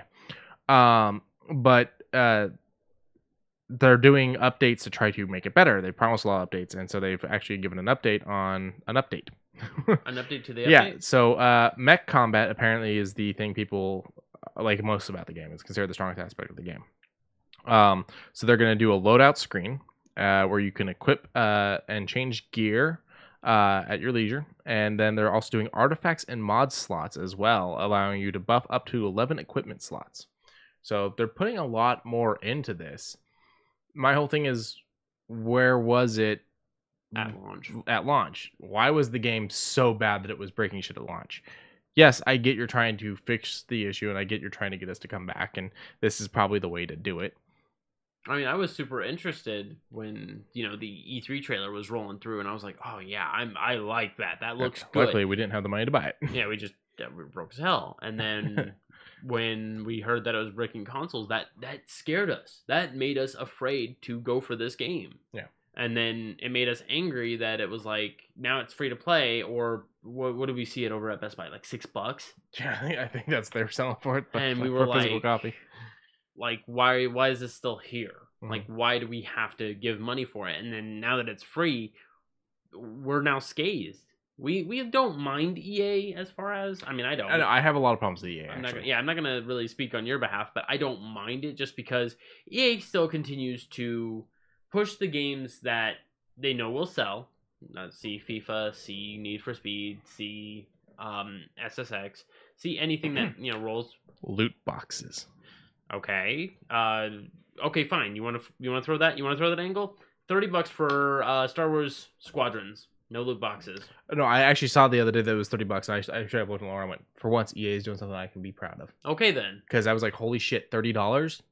I might get that game. And it could be on even cheaper sale thanks to Best Buy's Black Friday sale. That too. Also, you also get discounts when you have EA Play. You get discounts on EA stuff normally. Yeah, so even... I will say I like what they've done with Sims. Okay. Yeah, Sims. They keep adding stuff, don't they? Yeah, we're getting the whole Star Wars thing with Batu. The Cantina, that's right. Well, it's not just the canteen; it's that whole port. Oh. Yeah. So all kinds of shit, and personalizing your droids.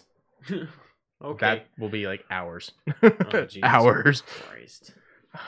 Bite me. I Hey, you know what? While we're on Star Wars, let's remind everyone. Tonight at midnight, I do believe it's midnight. They were a little rough last season with getting it out at midnight. So maybe a few minutes after. But tonight or tomorrow, the new season of The Mandalorian. We get episode 1. So I will disappear for at least an hour tomorrow, where no one will be allowed to bother me. Also, I will be going black on social media tonight after midnight because I do not want spoilers.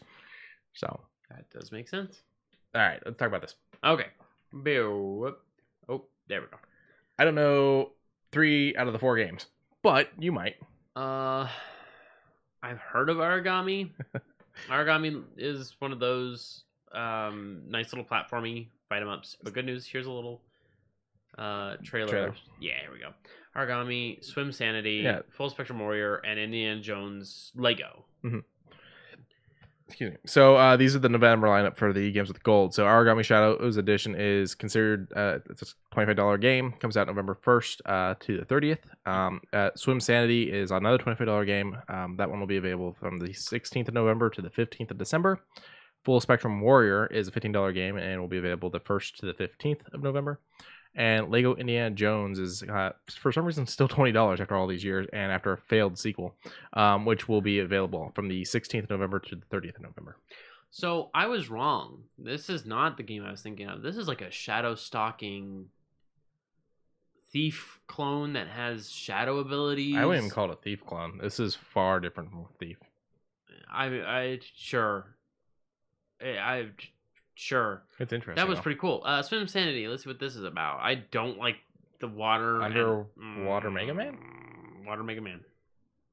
Okay. So basically it went, hey, you know how everyone hates water levels? Let's give them an entire game of that. No, thank you. Like, and it's got a brawling mode where you fight your friends. Well, that's kind of cool. Full Spectrum Warrior, I remember playing a long time ago. I never played this. I don't even think it's an original Xbox game. I don't even think it's going to show game. Oh, I was about to say, but look at how clunky that is. I mean, original Xbox. Yeah, but it's just nice to go. I mean, whatever that like airdrop thing he had out looked more like the Game Boy SP than an actual device for the. So. And then Lego Indiana Jones neutral. This one was fun. I've never been one for Lego games. Like, I did Lego Star Wars up until a certain point, but then I kind of just... I'm excited for the Skywalker Saga. Neutral. This one was enjoyable. The problem was they released this and then Kingdom of the Crystal Skull came out, so they released Kingdom of the Crystal Skull as its own thing, and it was kind of a financial fucking ripoff because it was really last minute thrown together crap. Kind of like the movie. Crap. To be fair, my only problem with the movie was that it was fucking aliens. But while we're talking about Lucas, there's new Game Pass games. Yes. So we just got Grim Fandango remastered, yes. Full Throttle remastered, and Day of the Tentacle remastered. Originally LucasArts games. LucasArts just doesn't really do games anymore. So this is probably the best way to play some LucasArts stuff nowadays. Yeah, and I recommend highly Grim Fandango, Day of the Tentacle, and I never played Full Throttle, but I'm glad that I'll be able to now. Yeah. With this also comes 3 other games. These are not LucasArts. Unruly Heroes, Carto, and Five Nights at Freddy's original series 1 through 4. That's interesting. I have zero interest in it. I mean, a lot of people do, a lot of people don't. It's one of those, I'm sitting in a room, I have access to 5 different things, and I have to do certain things at I know what times. I get the concept of the game. I do as well, but I've I played one once, and then I just was like, I get the premise, and I don't see it as fun to be yelled at really loud. Yeah, I mean, it's basically just Chuck E. Cheese simulator because instead of the animatronics trying to hunt you down and yell at you, it's the kids that are yelling at you. So Yeah, pretty much. and still the same burnt pizza smell. But I mean, the other games seem like fun. Yeah. I haven't really had a chance to dig through them, but I probably will. Yeah, I mean they all I think dropped today, so there's plenty of time to go ahead and experience all that. There's a bunch of stuff leaving on tomorrow. Actually, I think we lose After Party tomorrow, which sucks 'cause I didn't finish it. Damn. Speaking of Game Pass, though, I've been playing a lot of Shadow Warrior 2 still. Yeah. I'm in love with that game. 200 something games. You're still playing Shadow Warrior? It's okay. I'm still playing Fallout 76 and The Witcher, so I can't really say much. But no, Shadow Warrior 2 only came out last year. No, I'm saying 250 games on Game Pass, and you're still playing Shadow Warrior. Yeah.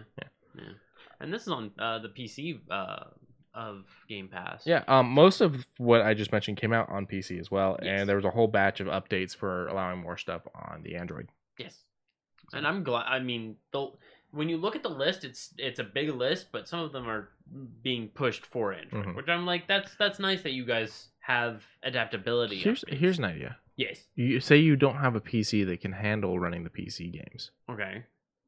Not all the PC games are available on Android. We know that. Yeah. But if there was something you want to play on PC, if your computer can handle BlueStacks, do you think BlueStacks could handle the game to play it on your PC?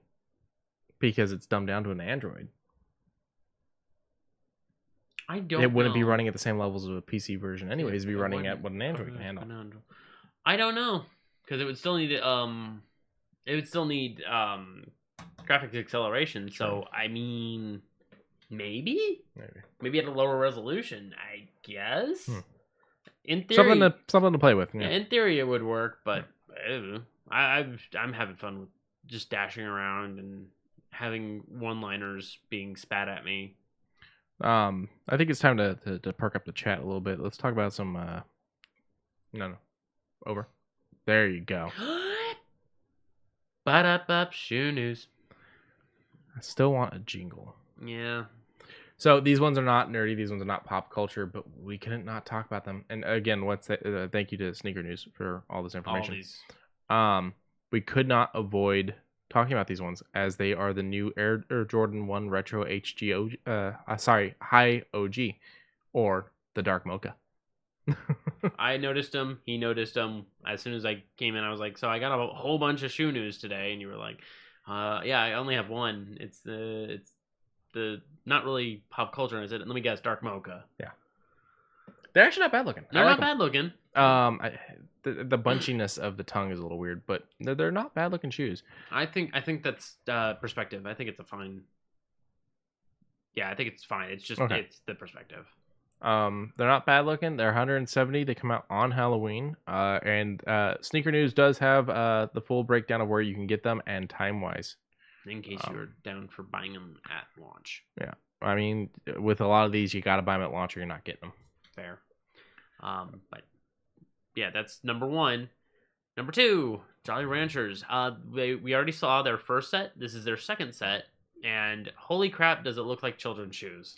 I mean, these would be good for running, though. I would wear these for running. That and the mood of the candy, the fruits in the center of the shoe, 100% is my mood when I'm running. That's fair enough. So... but what I'm meaning is, look at the back of the shoe. Yeah, that's a little weird. I mean, it goes up on the front too. It goes all the way up on the front, and you got the Jolly Rancher on the inside. But we did talk about Jolly Rancher shoes before that had a similar. It had the white with this like deep blue inlay and all that. Not like this. We did not. These were not ones. No, these are these are the new run to the max. I like the price tag on these too. Up. Oh, I was like, where? It's right there. $90. They're only $90.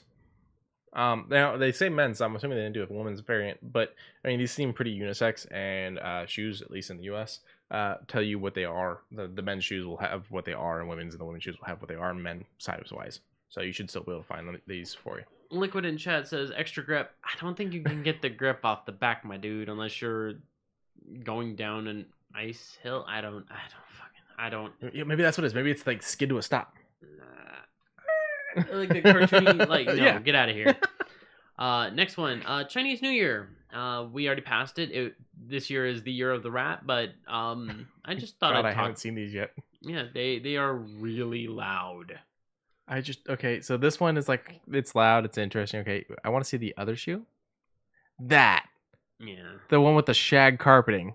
Yeah. What the fuck is with the shoe? The yin with the yang. I don't know, man. Oh my god, they tried making it look like a rat. Yeah, they tried doing something. It looks like what you would use to clean the other shoe. Yeah.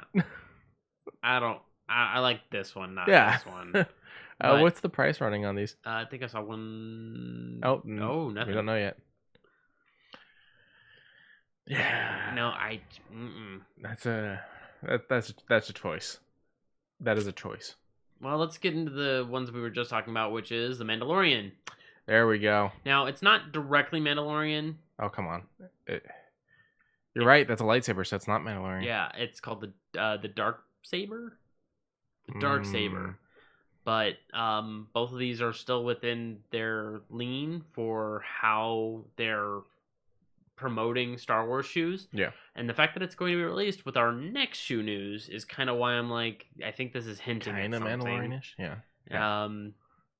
And these are through Adidas again, like the previous ones. Now they're looking at November 4th release. Only $100. $100, and they look kind of classy. Yeah, but I'm like curious what Adidas knows that we don't yet.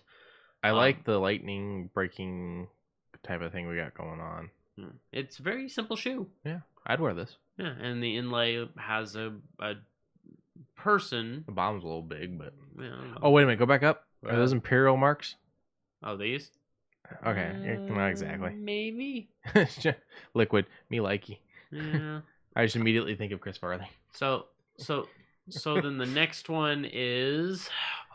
Oh, wait, hold on. Oh. Liquid. If Jordy's around, get her to watch real quick. The next one is Baby Yoda. Baby Yoda shoes. There's 2 variants, I believe. I'll have to keep scrolling down to show you. The child. The child. Before we piss off fellow nerds. The baby. The child. The baby. Find your way on the tongue. That's interesting. Yeah, and then I believe on the sole of this one, there's a little bit more, but there's multiples. Oh, I like that. I mean, I don't like the high boot, but I like that he's on the tongue. He's just chilling out in the little carrier. I do like this one a little bit more. The child goes for $90, and then this one is the one that I would wear.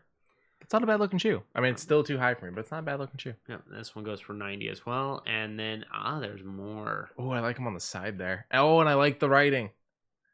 Okay. That one goes for $140. Yeah, that would be the one I get. And then the one up top has the Mandalorian on the inside. Well, no, the Mandalorian's on this one. Oh, okay. Yeah. Okay, it didn't show the other one then. How strange. Oh, well, okay, it shows them on the high. Aww. Did you see the tweet they did? With the cat? That's interesting. The alien cat, and he's walking up to him. That's cute.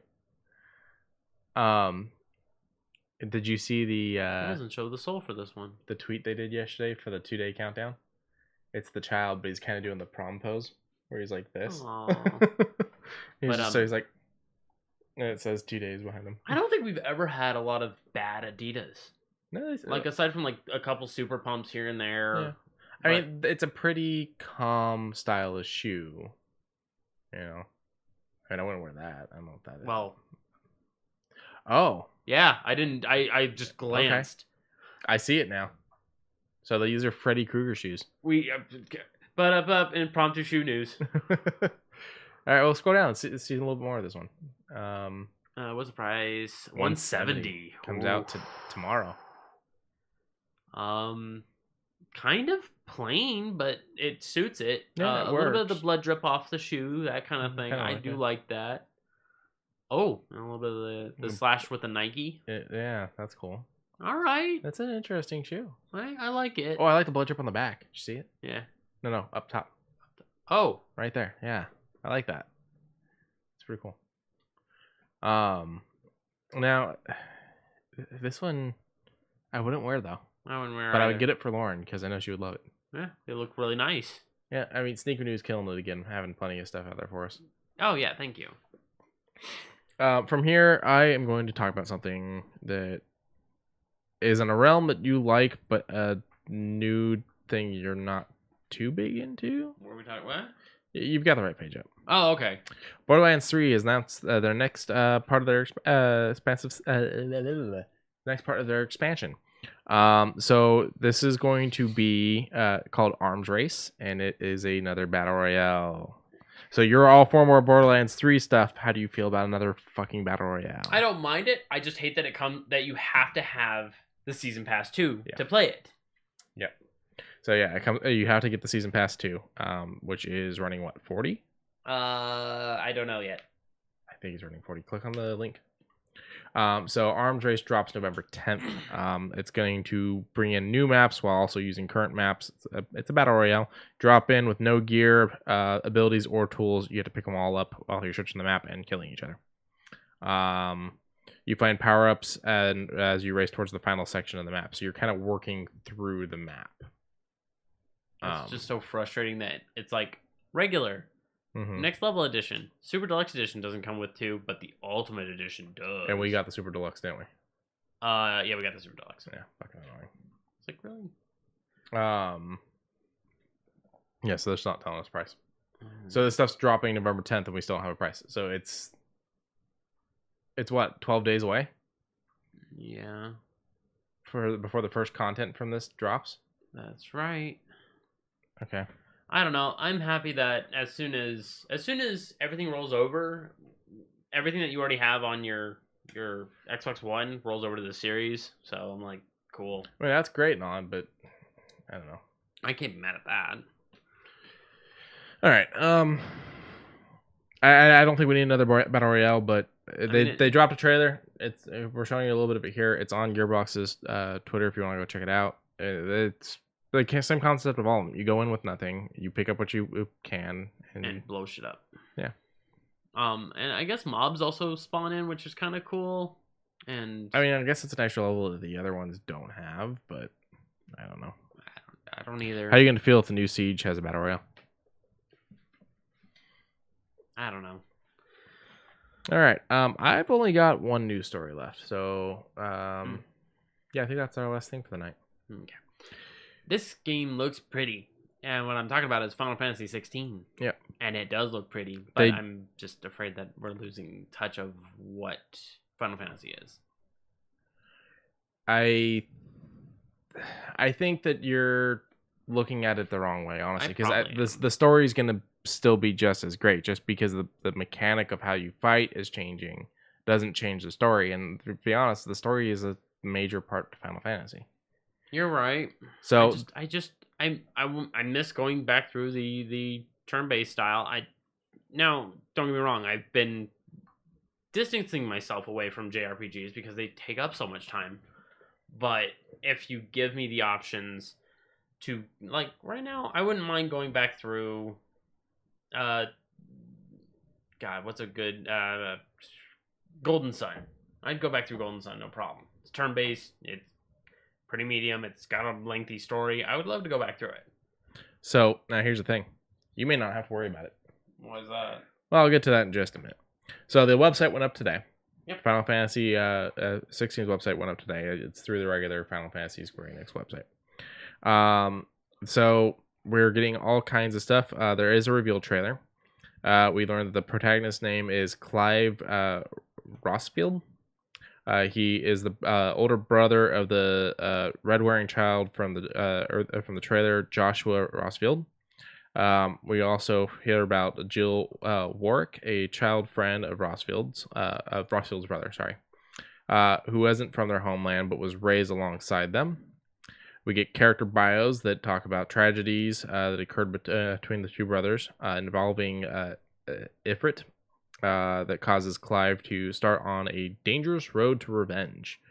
Joshua is a dominant, meaning he has the ability to call upon his nation's related Exxon Phoenix.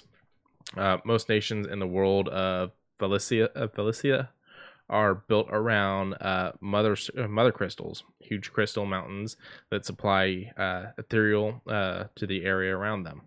Each mother crystal has the affiliated exon, which Final Fantasy fans will recognize as the summons or primals of the Eidolons from previous games. Each exon picks a dominant to bestow its powers upon. And while some nations hold their dominance at a higher position and praises, other nations condemn them. So it's still in development on the PlayStation 5. Now here's where you may not have to worry about it. They haven't announced a release window. The original trailer did show that it was releasing on Windows PC, but they removed that from that trailer, and all subsequent trailers have not showed a PC marker. We've already got another Final Fantasy game that's gone full Sony exclusive. I think Sony's stealing Final Fantasy from being on any other platform. Also, they stole that scene from Metal Gear Solid 5. Hold on, let me back that up. The Phoenix? No, Man on Fire. Oh, well. Literally, the eyes flash and then he explodes. Okay, well maybe they'll get sued. Konami needs the money. I love the website. I love how it looks. But Square, you're starting to really piss me off again. So I can't get this game now. Is what you're saying. Unless I buy a PS5. It's not confirmed, but they removed all markers of PC, and there was never markers for PlayStation for Xbox. No, and the remake for 7 is only released on PlayStation. Did it release on PC? No, so it's only released on PlayStation, and we haven't heard anything about if we're getting another release. So it very much sounds like Final Fantasy 15 will be the last Final Fantasy game we ever play. Okay, cool. Unless we go and spend $700 to get a console and controllers. I don't even have anything to say on how frustrating that is. Like, it's the reality of the gaming industry. Sony is going to keep. They've done it with Insomniac with Spider-Man. They've done it with Insomniac again with buying the sequel to Sunset Overdrive.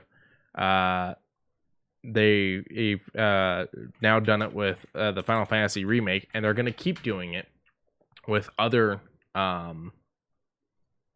games. We're seeing it with this one now a little bit. Wait, what tweeted? So a year later, but even still, it's a year that we have to wait for it. Why do we need to wait? Why do we, as one of your major selling points, have to wait a year to have it on our...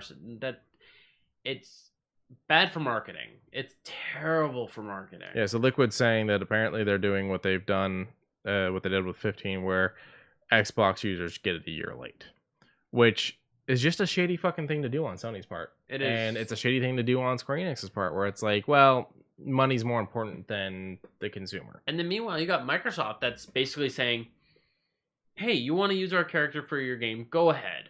The only thing is, just let us know, or let people know that our game is available on your console as well. Goon just made a good point. It took them more than a year to fix the Royal Edition for 15, so maybe we'll get a Royal Edition for 16 by the time it comes out. I'm hoping, like, something. If I am more interested, because that fight against that Marlboro looked fucking spectacular. The fucking backdrop for that entire area looked great. It looked like you could just walk right through that forested area. And I'm just like, that looks good. It looks like it could be destroyed. It looks like it could be moved through. I want to see that area. The fire flare that he had, the overall attack jumps, they were just so great. But it looked action. It looked Devil May Cry more than a Final Fantasy game. Yeah. But I digress. I mean, it's probably still going to be fun. I'll probably still get it down the line, but nothing too soon, of course, considering it's going to be a year. And I get that, it's a business. The goal is to make money. I understand that. But Sony's being a piece of shit. But the reality is there's better ways to do it. There's ways to treat people that built your company to the point that it is You've got 15 had the whole thing at the beginning for new for old fans and new fans. It's the game that's going to help new people get in, but it's the game that's also going to treat the old people with respect and show them so much that they loved. And that was true about the game, but the reality is your practices are not for the fans. So you just said that it shows respect to the people who have backed you. What about me? I've backed them since 4. That's what I'm saying. That's what I'm saying. And now They showed it. They showed it in the They showed it in the development of the game, but not in the marketplace of the game. Not when it came to the money. Oh, okay. They show it in the story. They show it in the work. They show it in all that, but they don't actually care when it comes to dollars to donuts. Oh yeah, because every game that has Ivalice is one of their staple locations. They had it for Final Fantasy Tactics. They had it for Final Fantasy 15. They had it for Final Fantasy 12. Just different iterations of it that were just fragments of their time in their passage. Whether or not they're connected, arbitrary. They had Ivalice as that area. And then they've had adaptations of areas that have been hinted at, such as Grajna Gorda, insert areas, the Giza Plains, all this type of area that has been in one game has been in another, but it's totally different. It's a different timeline. It's funny. Yeah, and here's a simple thing to look at here. I have not bought the remake for 7. Okay. I'm actually playing the HD version, HD remaster of 7, over playing the remake because the HD is available everywhere. Yes, I'm getting it for free in a sense through my Game Pass. But I'm choosing to play that over going and giving money to support your shit concept because I do own a PlayStation 4. I could go and buy the remaster. Cool. But I'm saying, go fuck yourself. Yeah. You're not going to lock me in like that on this. This is not an exclusive created by Sony. It's one thing when Sony does it with God of War. They created the franchise. Right. It's different. It's one thing when Xbox does it with Halo. They created the franchise. Granted, because Xbox is owned by Microsoft, they also do PC releases. Yeah. You don't have to use the console. You can play it on PC. Yeah. Because, they're like, we made what we're basically running this computer on. So why would it be any different to release a game on it? Yeah. Fuck it. Put it on there. We'll make more money. People like using mice. And Liquid points out he wants the remake so bad. And it does look like a good remake. And it does look brilliant. The voice acting is great. It feels like a good game. The problem is I can't support those kinds of practices. When it comes to the Xbox, maybe then I'll get it. Yes. Maybe then. But look at with Resident Evil. I went out and that game, the remake for 2, came out on both platforms. I bought it on the PlayStation. I didn't feel forced into that. PC? Oh, yeah. It came out on PC also. Yeah. And with the remake of 3, yeah, I bought it on the Xbox, but I bought it on the Xbox because I had a deal on the Xbox. That's really what it came down to. I bought in the place that I was like, well, fuck it. I'll play it on both consoles because I want to play the game. But I'm getting a better deal over here, so I'm buying it there. Right. And now, even with that, they just talked today that they're talking about doing a cloud version of 3 so people on the Switch can play it. You still have to buy it, but, rather than, making it run by those chips, they're going to do like a cloud type of, a stream service. Yeah, running the game. So that's another one where Konami's like, no, put it out there for fucking everyone. To be fair, Sony has to steal something because they are 100% losing in the console department right now. Yes and no. It's still a very strong console. The pre-orders got blown out. They're making their money. Yeah. No matter what, they're gonna see their money turn around. But in the end of it, PlayStation Now is gonna have to do something outrageous. PlayStation Plus maybe is gonna have to do something outrageous because I think they're combining those two. I don't know. I remember seeing that during their little trailer thing. The reality is you have the PlayStation loyalists that are too scared to admit that they're wrong. That they're being treated wrong by the company. Wrong. You've got, they don't want to accept that this company that they love is treating them like crap. They'd rather just keep forcing the money down PlayStation's throat and hope that eventually it gets better. Now, I can agree with that to a point. I can agree that if you throw money at it, it can fix it to a point. Like, as I said, Sony does have the technology to back it up. They have things that are great. Sure, that huge heatsink is huge and probably going to keep that entire console cold, but I want to see more from them. I did watch their I don't want to call it State of Play because it was like their PS5 introductory thing. Mm-hmm. And Unveiling. all those games were great looking. Mm-hmm. The only one that I didn't like was Bug Snacks. But It's because it's not my flavor. Yeah. The Hogwarts one looked pretty good, looked pretty fun for someone who's not a big fan of Harry Potter. That's not even an exclusive, though, first of all. I know, but I'm just saying, everything that they showed was on that console, is all I'm saying. The other level, though, is Sony's the same company that on National Video Game Day, Xbox was like, Microsoft was like, no matter what you play on, there's one thing that we all have, and it's the X. And they put a photo of the Switch controller. It might have been the Wii U at the time, but they put a photo of a Nintendo controller, their controller, the keyboard, and PlayStation controller. PlayStation came out, we're a cross, and it's like, stop that! Why are you being such a fucking prick? And now people are making fun of both consoles.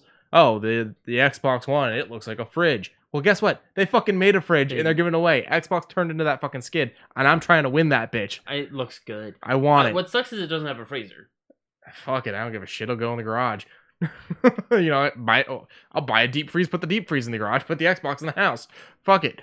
Xbox opened the door. Because it does actually look like it has one of those pressure buttons. That's the disc eject button where you press it and they go. That's cool. It looks like it, because it doesn't have a handle. Unless it's on the. It's probably on the side. In the inlay? Yeah, maybe. But but it looked Microsoft good. turns into the skid. PlayStation's just like, yeah, but $600, $700, whatever. So we're worth it. Liquid actually tagged us in something on Twitter today. Tagged the Ugly Mugs in it and asked what we thought, and I had commented, and it was me. I'll let you make your own comment. But it was showing the new trigger resistance on their new controller. Oh, the thing that fights back, and I'm like, I have controllers that do that now that don't cost me $70 fucking. I'm like, it's not to that extreme, but you can set the level of trigger resistance. It's hard to tell what that guy's doing. He's probably doing it just to be a prick about it. But what is it used for? What, the resistance? Yeah.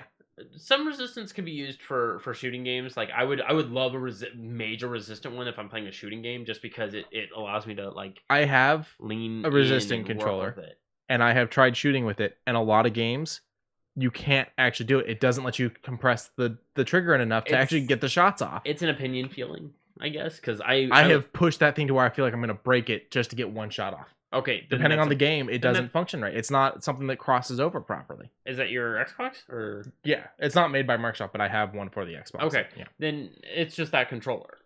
Because I would say that I just want to have the feeling of my fingers handle the actions. Mm-hmm. If I can have that, like the old school NES days where my thumb rolls over the D-pad, press the A button to jump, just as long as I have that 100% feeling, but in a much more broader sense, because controllers nowadays have 35 buttons. Okay. So a trigger that fights back to make it feel like you're pulling a real gun trigger. I would like it. Is that worth $70? No. Okay.